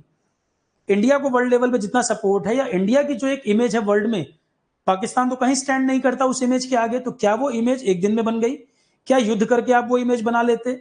क्या आप माउंटबेटन की बात को काट के, जो प्रॉमिस आपने किया उसको काट के उस बात को पूरा कर लेते? नहीं। इंटरनेशनल लेवल पे इमेज रातों रात नहीं बनी है, ठीक है। तो जो तय हुआ था, नेहरू तो उसी पर चले कि यूनाइटेड नेशन थर्ड पार्टी है, ये इसकी देखरेख में रेफरेंडम हो जो कि अनबायस्ड हो, फियरलेस, किसी प्रकार का कोई डर का माहौल ना हो, और अनबायस तरीके से, निष्पक्ष रूप से यहां पर जनमत संग्रह कराया जाए। जो जनता तय करेगी, नेहरू ने कहा हम उस पर एग्री करेंगे। और नेहरू को पता था, अब तुम देखो इसमें पेच कहां पर है, जो बेवकूफी की बात लोग करते हैं उसको गड़बड़ यहीं पर है। तो नेहरू ने रेफरेंडम की बात की कि यूनाइटेड नेशन थर्ड पार्टी है, इसकी देखरेख में रेफरेंडम कराया जाए, जनमत संग्रह कराया जाए, जो तय होगा हमें वो मान्य है। तो नेहरू और पटेल, नेहरू को तो ये बात पता थी ना कि जब वोटिंग होगी तो सपोर्ट हमको मिलेगा। ये कैसे पता था? रेफरेंडम हो जाए तो सपोर्ट हमको मिलेगा, नेहरू को ये बात पता थी। यूनाइटेड नेशन ने गड़बड़ किया इसमें। यूनाइटेड नेशन में क्या हुआ, अमेरिका और ब्रिटेन ने इस मामले को वेटेज नहीं दिया, दोनों से बड़े पावर थे। इस मामले को इन्होंने वेटेज नहीं दिया, इनको इनका इंटरनल इश्यू कहकर छोड़ दिया। जो तय हुआ, जो कमिटमेंट हुआ कि हम इस मामले को देखेंगे देखेंगे करके टाल मटोल कर दिया, और अमेरिका ब्रिटेन की गड़बड़ की वजह से उन्होंने दोनों देशों को एक बराबर कंपेयर कर दिया। उनके लिए तो कोई कुछ है ही नहीं ना, उनके लेवल पे तो कुछ भी नहीं है। सेकेंड वर्ल्ड वॉर जीते हुए कंट्री थे, अमेरिका ब्रिटेन सुपर पावर थे, तो उन्होंने इंडिया पाकिस्तान को बराबर लेवल पे लाके तौल दिया, एक बराबर लेवल पे कंपेयर करने लग गए, वेटेज ही नहीं दिया, ठीक है, और इसको इंटरनल मामला कह के किनारे कर दिया। नहीं उस समय ध्यान दिया इन्होंने। नेहरू तो लेके गए यूएन में, जो माउंटबेटन से तय हुआ, पर यूएन ने अपनी जिम्मेदारी नहीं निभाई। अमेरिका ब्रिटेन जो है इसमें गड़बड़ कर दिया उन्होंने, इस मामले को दोनों को बराबर कंपेयर करने लग गए, तो नेहरू की जो प्रयास था वो नहीं चल पाया। नहीं तो ये मामला तभी सॉल्व हुआ होता, यूएन अगर अपना रोल प्ले करता। तो गलती नेहरू की नहीं, गलती यूएन की है। नेहरू ने जो तय किया वही किया, यूएन बिट्रे कर गया यहाँ पर। तो माउंटबेटन को जाके कहना चाहिए था ना यूएन में कि क्यों तुम बात नहीं माने। नेहरू ने जो हमसे कमिट किया, नेहरू ने तो पूरा किया, माउंटबेटन को बोलना चाहिए था ब्रिटेन से, क्यों तुम वहां पर नहीं करा रहे हो रेफरेंडम जब बोले हो। और नेहरू को कैसे पता था रेफरेंडम हमारे फेवर में होगा? उसका रीजन देखो क्या है। शेख अब्दुल्ला, अब हरी सिंह, देखो शेख अब्दुल्ला को पब्लिक का जबरदस्त सपोर्ट था भाई, सेकुलर माइंडसेट के नेता थे, सोशलिस्ट समाजवादी नेता थे, सोसाइटी का बेनिफिट जिसमें हो, तो इनको तो बहुत पॉपुलरिटी थी, बहुत मास इनको सपोर्ट करता था। मतलब मैं तुम्हें बताऊं, इंडिपेंडेंस के बाद 1947 के बाद अगर पूरे इंडिया में टॉप 5 लीडर अगर तुम काउंट करोगे जिनको जबरदस्त मास सपोर्ट रहा हो, उनमें एक नाम शेख अब्दुल्ला भी आएगा। इंडिपेंडेंट इंडिया में अगर आप टॉप 5 लीडर की बात करो जिनको सबसे बड़ा मास सपोर्ट रहा हो, तो एक नाम उसमें शेख अब्दुल्ला भी होगा। जनता बहुत बहुत चाहती थी, इनको बहुत पसंद करती थी।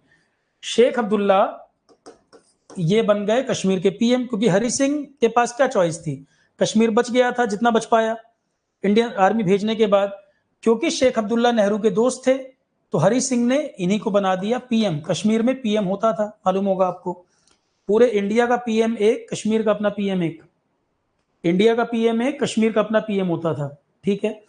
तो शेख अब्दुल्ला बन गए कश्मीर के पीएम, और क्योंकि एग्रीमेंट इंडिया के साथ है, अब वहां पर पीएम की कुछ पावर भी होगी, कई जगह भारत के हिसाब से भी फैसले होंगे। तो शेख अब्दुल्ला नेहरू की दोस्ती, शेख अब्दुल्ला पाकिस्तान के साथ कभी नहीं जाना चाहते, वो जानते थे पाकिस्तानी आइडियोलॉजी को, कट्टरता को जानते थे, तो पाकिस्तान सेकुलर है नहीं, तो जो सेकुलर विचारधारा का व्यक्ति है वो पाकिस्तान की तरफ क्यों जाएगा जहां पर रिलीजन बेस्ड आइडियोलॉजी है। तो शेख अब्दुल्ला सेकुलर माइंडसेट के थे, उसमें कोई दो राय नहीं, और वो इंडिया के साथ ही रहना चाहते थे, क्योंकि नेहरू से दोस्ती भी थी, विचारधारा भी मिलती थी, और उनको पता था कि इंडिया के साथ वेलफेयर है, पाकिस्तान के साथ नहीं, और इंडिया के साथ सिक्योरिटी भी है, सुरक्षा भी है, क्योंकि एग्रीमेंट इंडिया के साथ है तो इंडिया के साथ सुरक्षित है, ठीक है। तो रेफरेंडम वाला पेज फंसा हुआ था, तो नेहरू को पता था कि जब रेफरेंडम होगा, शेख अब्दुल्ला हमारे साथ हैं, तो इनकी जितनी पब्लिक होगी सारा सपोर्ट हमें मिलना है, वो एक तरफा फैसला होगा इंडिया के पक्ष में, और वो होता भी अगर रेफरेंडम हो जाता। तो नेहरू को सारी चीजें पता थी, ऐसा नहीं कि नेहरू ने ऐसे रेफरेंडम बोल दिया, अपना कैलकुलेशन लगा चुके थे कि शेख अब्दुल्ला नेहरू के सपोर्ट से ही, हरि सिंह के पास चॉइस नहीं था, इनको पीएम बनाया गया, बहुत पॉपुलर लीडर थे, जनता का सपोर्ट बहुत था, तो रेफरेंडम हो भी जाता तो इंडिया के फेवर में ही तो आता। ये तो खुद इंडिया के साथ लंबे समय तक रहे। बाद में हमने इनके केस में जो मैंने बोला कि बाद की सरकारों ने गलती की, नेहरू ने फिर भी अच्छा मैनेज किया था, नेहरू के बाद इनसे डीलिंग जो है प्रॉपर तरीके से नहीं हो पाई, इन्हीं को जेल में डाल दिया। बाद में इंडियन गवर्नमेंट ठीक से टैकल नहीं कर पाई कश्मीर इशू को, इनको भी जेल में डाल दिया गया था बाद में। तो जो 80s मिड 80s के बाद जो आप देख रहे हो मिलिटेंसी वगैरह बढ़ी है, शेख अब्दुल्ला को अगर ठीक से वेटेज दिया जाता, ठीक से बातचीत होती, अगर इनके केस को ठीक से हैंडल कर लिया जाता आगे जाकर, तो कश्मीर प्रॉब्लम नहीं इतना बड़ा रूप ले पाती जो आज आप देखते हो। जो आगे की समस्याएं बढ़ी वो इन्हीं के लेवल पर रिजॉल्व हो सकती थी, और ये इतने बड़े लीडर थे कि इनकी बात को हर कोई मानता, और सेकुलर माइंडसेट के थे। तो जो आप माइग्रेशन की बात करते हैं, कश्मीरी पंडित माइग्रेशन हुआ, या एक इस्लाम को लेकर वो रहा कि इस्लामी की हो जाए पूरी घाटी, वो चीजें नहीं आती अगर इनके कंट्रोल में बातें रहती। तो एक तरफा केवल कहो कि एक तरफ से गड़बड़ हुआ, गवर्नमेंट ठीक से हैंडल नहीं कर पाई, बहुत कैजुअली ले गए कश्मीर मुद्दे को, ठीक है। अब कई लोग इस पर अपने अलग अलग ओपिनियन देना शुरू करेंगे।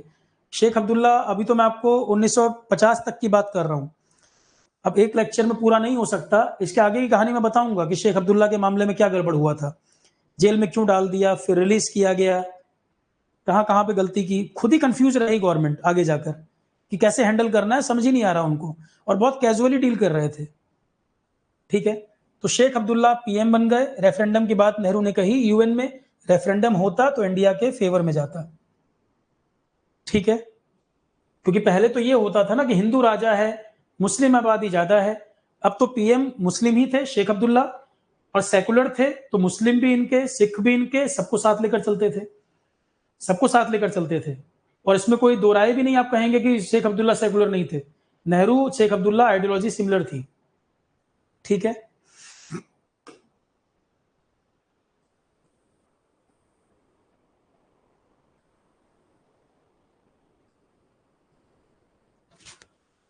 तो रेफरेंडम जो था उसी पे आए दिन बात रहती कि रेफरेंडम नहीं हुआ, रेफरेंडम साइन हो जाता तो ये समस्या हमेशा के लिए निपट जाती, क्लियर मैंडेट हो जाता।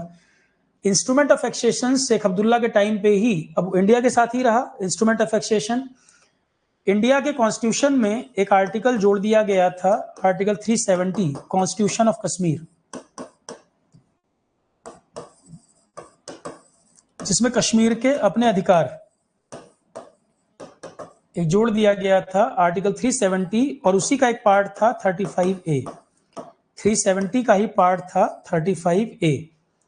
तो आर्टिकल 370 कश्मीर का संविधान, भारत के संविधान के अंदर ही कश्मीर का संविधान था, भारत के संविधान में ही कश्मीर का संविधान था, आर्टिकल 370। और उसी के अंदर एक आर्टिकल था 35A। 35A क्या कहता था, कोई नॉन कश्मीरी पर्सन कश्मीर में लैंड परचेज नहीं कर सकता। ये सुने होगे लाइन कि नॉन कश्मीरी पर्सन कश्मीर में लैंड परचेज नहीं कर सकता। तो इस तरह के आर्टिकल 370 के अंदर ही है, ये अलग से नहीं था। तो आर्टिकल 370 में ही ये था कि कोई नॉन कश्मीरी पर्सन कश्मीर में लैंड नहीं परचेज कर सकता। 370 में और भी कई चीजें थी, जैसे कोई कश्मीरी लड़की अगर वो कश्मीर से बाहर कहीं किसी आउटसाइडर से मैरिज कर ले तो उसके अपने जो कश्मीर के अधिकार हैं वो खत्म हो जाएंगे। दो फ्लैग चलते थे, कश्मीर का अपना एक फ्लैग होता था, इंडिया का अपना एक फ्लैग होता था। कश्मीर में खुद प्रधानमंत्री होता था एक। ठीक है, वो तो बाद में फिर श्यामा प्रसाद मुखर्जी वगैरह जो लीडर हुए, इन लोगों ने बोला कि एक ही देश में एक एक दो प्रधान, दो विधान, दो निशान नहीं होंगे। श्यामा प्रसाद मुखर्जी ने कैंपेन चलाया ना कि एक मुल्क है, जब कश्मीर हमारे ही साथ है तो एक प्रधान, एक विधान, एक निशान होना चाहिए। एक प्रधान, एक विधान, एक निशान।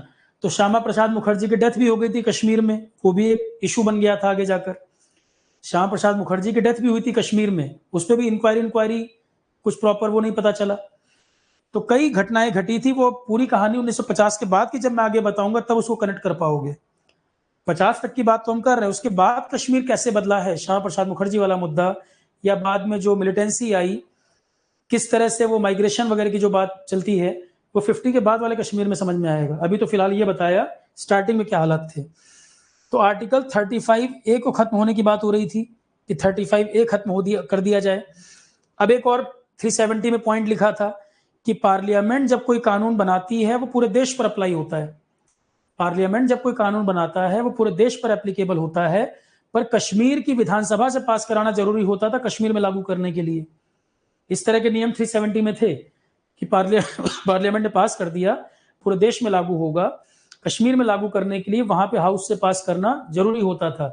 तो चर्चा चल रही थी कि गवर्नमेंट 35A को खत्म करेगी, कई प्रकार की बातें हो रही थी, खत्म हो ही नहीं सकता, यही नहीं हो सकता। कश्मीर के प्रेसिडेंट के सिग्नेचर से आया था, और मैंने उस समय ही बोला था जब ये बात चल रही थी कि आर्टिकल कैसे खत्म होगा, तो मैंने यही बोला था कि प्रेसिडेंट के सिग्नेचर से लगा था, प्रेसिडेंट के सिग्नेचर से हट भी जाएगा, प्रेसिडेंट के सिग्नेचर से ही आया, उन्हीं के सिग्नेचर से हट जाएगा। तो 35A को हटाने की बात कर रहे थे, पर गवर्नमेंट ने पूरा 370 हटा दिया। 35A को हटाने की बात हो रही थी, पर गवर्नमेंट ने पूरा ही 370 हटाया। तो अब बाकी कश्मीर में क्या हो गया, जैसे इंडिया के रूल वैसे कश्मीर के रूल, यूनिफॉर्मिटी लाने के लिए किया। अब लोगों की प्रॉब्लम क्या है, लोगों ने ये कहा कि रेफरेंडम की जो बात कही गई थी वो आज तक नहीं हुआ, हमारी चॉइस पूछी नहीं गई। पाकिस्तान लगातार वहां पे आतंकवाद को बढ़ावा देता रहा, किसी को पैसा देकर, किसी को लालच देकर, मिलिटेंसी को बढ़ावा देकर, मतलब कोशिश करता रहा कि लोग हमारे फेवर में आ जाएं। तो वो टसल चलती रही, वो टसल लगातार चलती रही।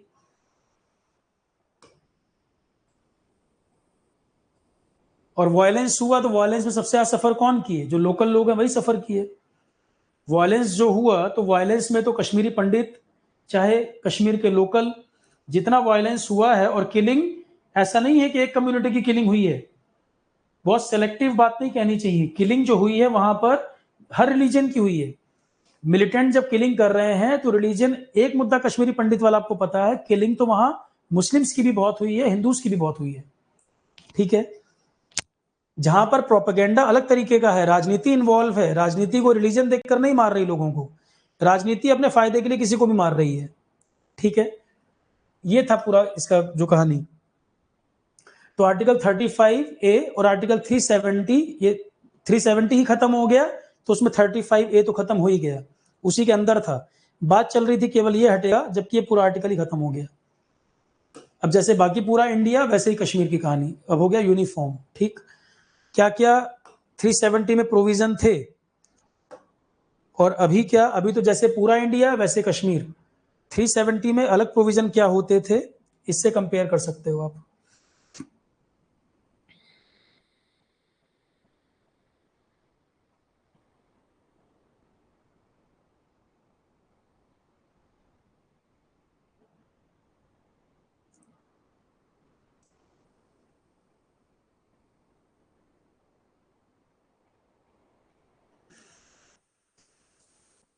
इंडिया टुडे का राइटअप है ये, इसमें देख सकते हैं कंपैरिजन।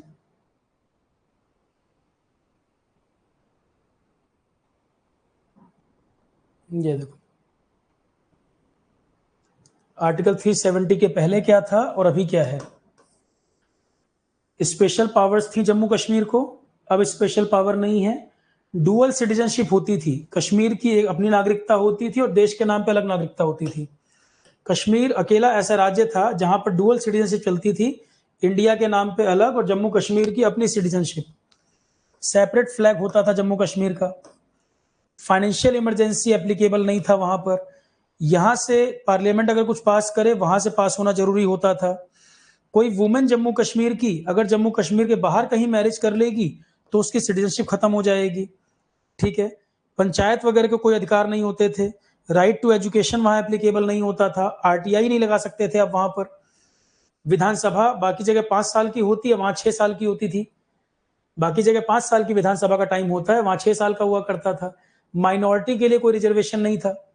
भाई इंडिया में तो माइनॉरिटी रिजर्वेशन है, जम्मू कश्मीर में एप्लीकेबल नहीं था। तो आर्टिकल 370 के पहले और 370 के बाद क्या बदला है, यहां से आप कंपैरिजन देख सकते हैं। गूगल पे पड़ा हुआ इंडिया टुडे का राइटअप है, निकाल के आप चाहे कॉपी पेस्ट कर लो। मैंने बताया कुणाल पाठक 90s वगैरह की जो बात कर रहे हो वो एक ही क्लास में सारा नहीं आएगा। 50s तक की मैं भी बात कर रहा हूँ, 50s के आगे कहानी बताऊंगा। अभी कश्मीर नहीं बताया है मैंने, माइग्रेशन भी बताऊंगा वहीं पर। किलिंग को लेकर जहां तक बात है, किलिंग वहां हर रिलीजन की हुई है।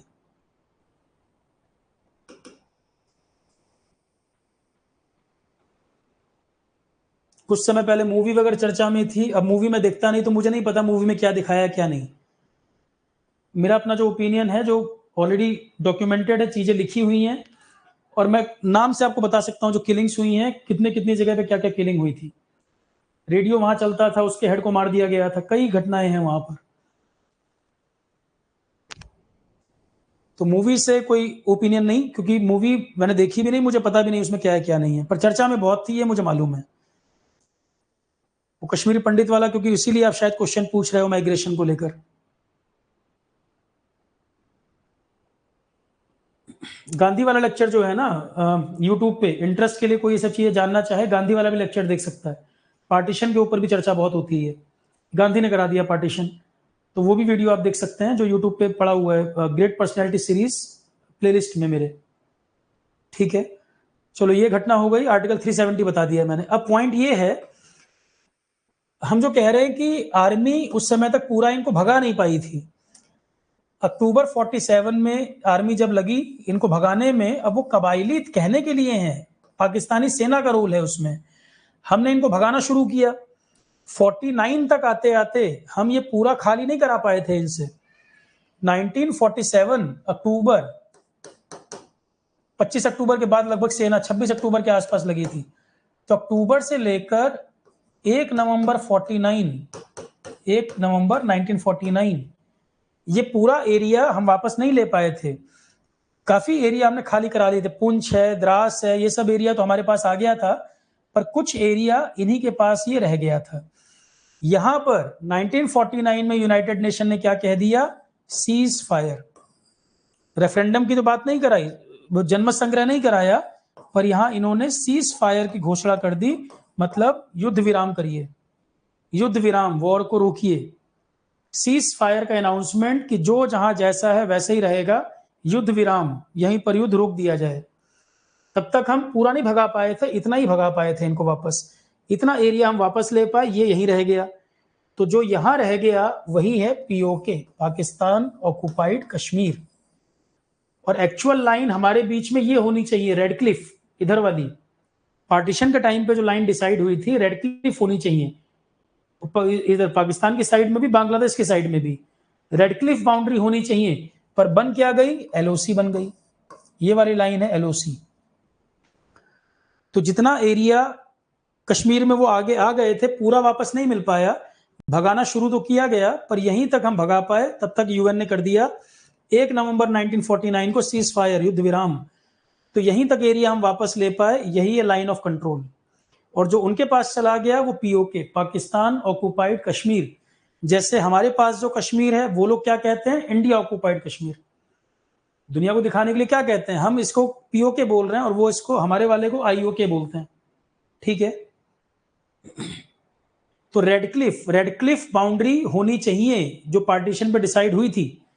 तो पाकिस्तान दोनों तरफ था, ईस्ट और वेस्ट की तरफ रेड क्लिफ हमारे बीच की लाइन होनी चाहिए। पर जो ये वायलेंस वगैरह हुआ, जो युद्ध वगैरह हो गया, उसकी वजह से लाइन एलओसी बन गई है।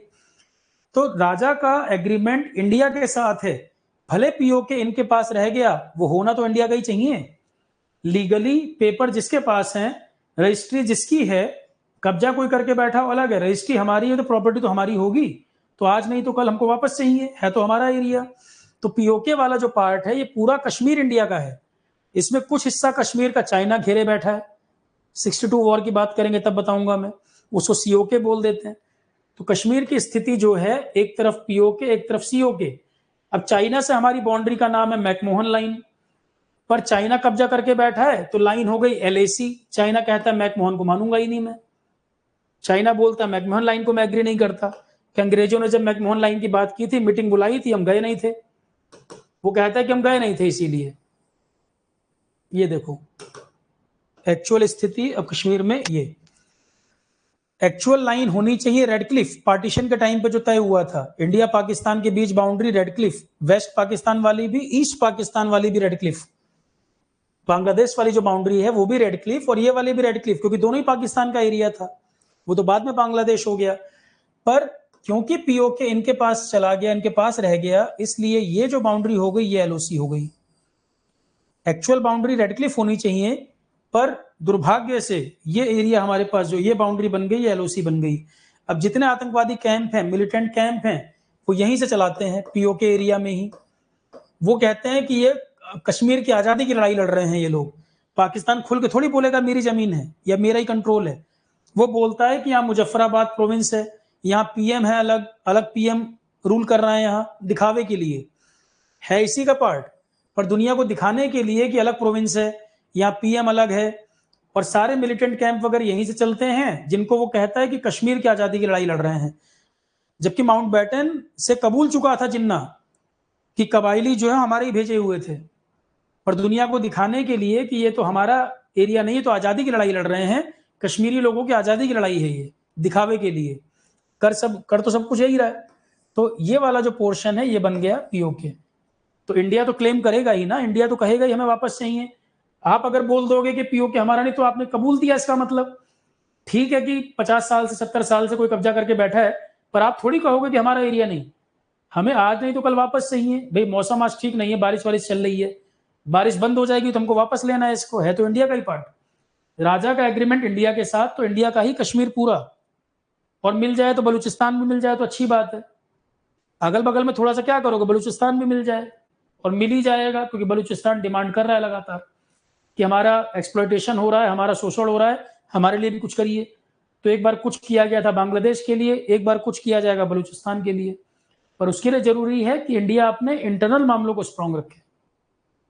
बाहर से तो लड़ाई लड़ लोगे, पर इंटरनली आपको मजबूत रहने की जरूरत है। इंटरनली मजबूत रहेंगे तो बाहर की लड़ाई आप टैकल कर लोगे। इंटरनली ही अगर आप अलग अलग रिलीजियन, कास्ट और इन चीजों में अगर डिवाइड होंगे तो बाहर की लड़ाई कमजोर हो जाएगी। ये लोगों को भी समझने की जरूरत है। ठीक है, चलो ये समझ आ गया।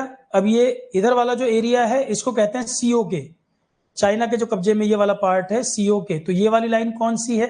इसको कहते हैं एलएसी। ये वाली बाउंड्री को बोलते हैं LAC, line of actual control. ये वाली बाउंड्री है लाइन ऑफ एक्चुअल कंट्रोल, ये है एलओसी, ये है एलएसी, ये चाइना की तरफ है। अब ये वाला थोड़ा सा एरिया कश्मीर का ऐसा, ये पाकिस्तान के कंट्रोल में था, ये इसने चाइना को दे दिया। ये पाकिस्तान के पास जो कश्मीर का कुछ एरिया ये चाइना को दे दिया, कि लग रहा है इनके दादा इनको दिए थे। ऐसा लग रहा है कि दादाजी ने दिया था और अपने दोस्त को गिफ्ट दे दे रहे हैं ये। इस तरह की चीजें हुई। तो 1963 territory ceded by Pakistan to China in 1963। तो ये जो पोर्शन दिख रहा है कश्मीर का, थोड़ा क्या ज्योग्राफिकली अच्छा खासा एरिया है, तो ये पाकिस्तान ने चाइना को इन्वॉल्व करने के चक्कर में बीच में ये इसने चाइना को दे रखा है। तो आसान नहीं, कॉम्प्लिकेटेड मामला है। एक तरफ पीओके, एक तरफ सीओके, और एक एरिया ये जो चाइना को दे रखा है इसने, ये वाला पाकिस्तान के पास था पहले कंट्रोल में। ये है मुद्दा। और सियाचिन कहाँ है? यहां बीचों बीच। सियाचिन में हमें हर तरफ से देखना है। ठीक है, अब इसमें जीके का क्वेश्चन नोट कर लो। एक तो रेडक्लिफ लाइन, रेडक्लिफ लाइन किसके किसके बीच में है? कुछ बाउंड्री पे क्वेश्चन आ जाता है। रेडक्लिफ लाइन इंडिया पाकिस्तान के बीच बाउंड्री ये होनी चाहिए, पर नहीं मानता पाकिस्तान, एलओसी हो चुका है अब। ऐसे ही मैकमोहन लाइन, मैकमोहन लाइन है India China, India China. Durand line, Durand line अंग्रेजों ने खींची थी इंडिया अफगानिस्तान के बीच, पर पाकिस्तान जब अलग हो गया तो अब वो लाइन पाकिस्तान अफगानिस्तान के बीच हो गई है। अंग्रेजों ने क्या किया था, उनके लिए इंडिया और चाइना, अमेरिका पे भी कब्जा था ना उनका, ब्रिटिश का। तो American war of independence, America आजाद हो गया था। तो अमेरिका आजाद हो गया तो ब्रिटिशर्स के पास दो हीरे थे, एक इंडिया एक चाइना। इंडिया में तो मेनली ब्रिटिश का रूल रहा है, हालांकि तो पोर्चुगीज वगैरह भी आए, पर उनका मेन फोकस व्यापार पे था। ब्रिटिश का फोकस रूल करने पर था। तो इंडिया जो मेनली रहा है वो ब्रिटिश रूल में रहा है, चाइना तो कईयों के रूल में रहा। चाइना के लिए तो कहते थे चीनी खरबूजे को काटो, चीनी खरबूजे को काटो और बांटो।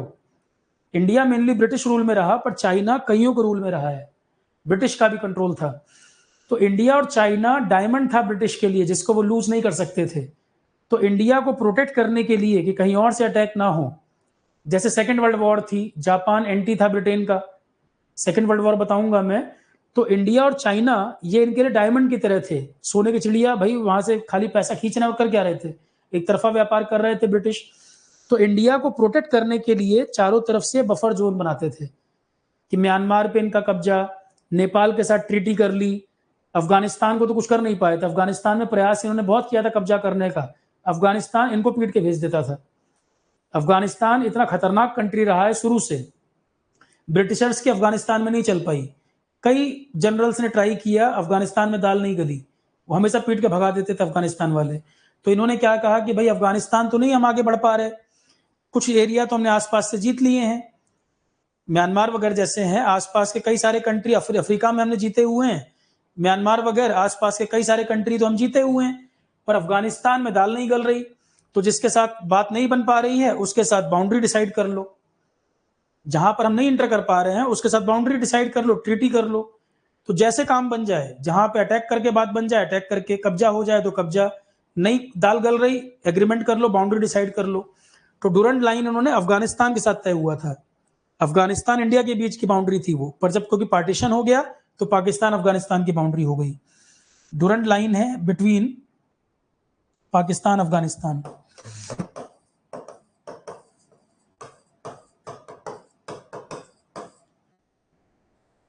अब पाकिस्तान अफगानिस्तान, तो अफगानिस्तान में तो रशिया, वियतनाम में अमेरिका, इन सब देशों की हालत बहुत खराब हुई। कुछ ऐसे युद्ध हुए जिनकी हालत खराब हुई, बर्बाद हो गए। वियतनाम वॉर में अमेरिका को हारना पड़ गया था, हार गया था वो वियतनाम वॉर, क्योंकि गुरिल्ला वॉरफेयर टेक्निक चलती थी वहां, जंगलों में युद्ध करना होता था। अमेरिका एक्सपर्टाइज नहीं था उसका। वियतनाम वॉर में उसको बहुत नुकसान हुआ और मतलब फाइनली वो हार ही गया था Vietnam war, America. Vietnam war चलो आगे कहीं बता दूंगा मैं, जीके करंट अफेयर में भले ना आए, मैं कहीं पर यूट्यूब वगैरह में बता दूंगा किसी वीडियो में। ऐसे तो बहुत सारे इश्यूज हैं, या यहीं पर देखेंगे, टाइम मिलेगा वर्ल्ड वॉर के आसपास तो बता देंगे। तो Radcliffe, McMahon, Durand line, GK के क्वेश्चन हो गए। फिर आपका एक क्वेश्चन हो गया 38th पैरेलल, ये किसके बीच की बाउंड्री है? 38th पैरेलल है north Korea south Korea, north Korea south Korea. फिर आपका 24th पैरेलल, 24 डिग्री लैटिट्यूड यहां से क्रॉस कर रहा है। 24th पैरेलल या सर क्रीक, कच्छ की तरफ इंडिया पाकिस्तान की बाउंड्री, अरब सागर, कच्छ की तरफ इंडिया पाकिस्तान की बाउंड्री, इंडिया पाकिस्तान की बाउंड्री कच्छ एरिया में, अरब सागर एरिया। ये कुछ बाउंड्रीज वगैरह नोट कर लीजिए। अब ये बताओ, जो समझाया है कुछ समझ आया है? जितना बताया है कुछ समझ आया? ये खिचड़ी बन गई सब। जो पहले दिमाग में था कि नेहरू ने कश्मीर की समस्या बढ़ा दी, नेहरू जिम्मेदार हैं, गलती हुई। अब नेहरू को भविष्य थोड़ी पता है कि मैं रेफरेंडम के लिए जाऊंगा, यूएन क्या करेगा। ऐसे तो कोई कुछ भी पॉलिसी ना बना पाए। भाई कोई व्यक्ति भविष्य जानता हो तो कभी गलत ना करे ना, पहले थोड़ी पता है कि क्या होने वाला है। 38 पैरेलल हाईकोर्ट वाला एग्जाम में आ गया, ओके। तो 38 parallel north Korea south Korea की बाउंड्री है। 24th parallel India Pakistan Kutch, ये अरब सागर वाला क्षेत्र में बाउंड्री है। अब इसके पूरे नोट्स नहीं बना पाओगे, कहानी की तरह सुन पाओगे इसको। अब आप ये मत कहना सर लाइन टू लाइन पूरी कहानी लिख दो, दोबारा हेडफोन लगा के कहानी की तरह सुन लोगे, सब याद हो जाएगा। कुछ है नहीं इसमें, रटने वाला कुछ नहीं है, रटने वाला कुछ भी नहीं है। आप अपने गांव का झगड़ा याद कर लो, गांव का झगड़ा याद कर लो, खुद को इंडिया मान लो, पड़ोसी को पाकिस्तान मान के याद कर लो, याद हो जाएगा। इसमें कोई रटने वाला नहीं है, ठीक है? ठीक है, चलो क्लास यहीं तक रखते हैं। कल फिजिक्स केमिस्ट्री में कल इंपॉर्टेंट टॉपिक शुरू करूंगा मैं, लाइट और पीरियड टेबल उसमें इंपॉर्टेंट है। बेसिक बेसिक मैंने करा दिया, उसमें कल लाइट का टॉपिक आएगा, फिर पीरियड टेबल पढ़ेंगे। तो फिजिक्स केमिस्ट्री में वो 2 चैप्टर से क्वेश्चन आते हैं। यहाँ पे मैं इस कहानी को आगे बढ़ा के कल हम चाइना का जिक्र करेंगे, इस कहानी को आगे बढ़ाएंगे, चाइना पे चर्चा होगी कल। पाकिस्तान के जो बाकी युद्ध हुए हैं, कश्मीर में और मुद्दे आगे क्या रहे, उसके बाद चाइना के बारे में शुरुआत हो जाएगी। तो जब ये सब समझ लोगे, इसके बाद करंट अफेयर तुमको इजी लगेगा। बैकग्राउंड पता होने चाहिए कहानियों के, जो भी करंट अफेयर है बैकग्राउंड अगर पता होंगे तो टफ नहीं लगेगा, कुछ भी रट नहीं पाओगे चीजों को, ठीक है? ठीक है, चलो class, thank you all of you, good night. FT की क्लास है ईएस वाले बच्चों की, ईएस वालों की एफटी क्लास होगी 8:30।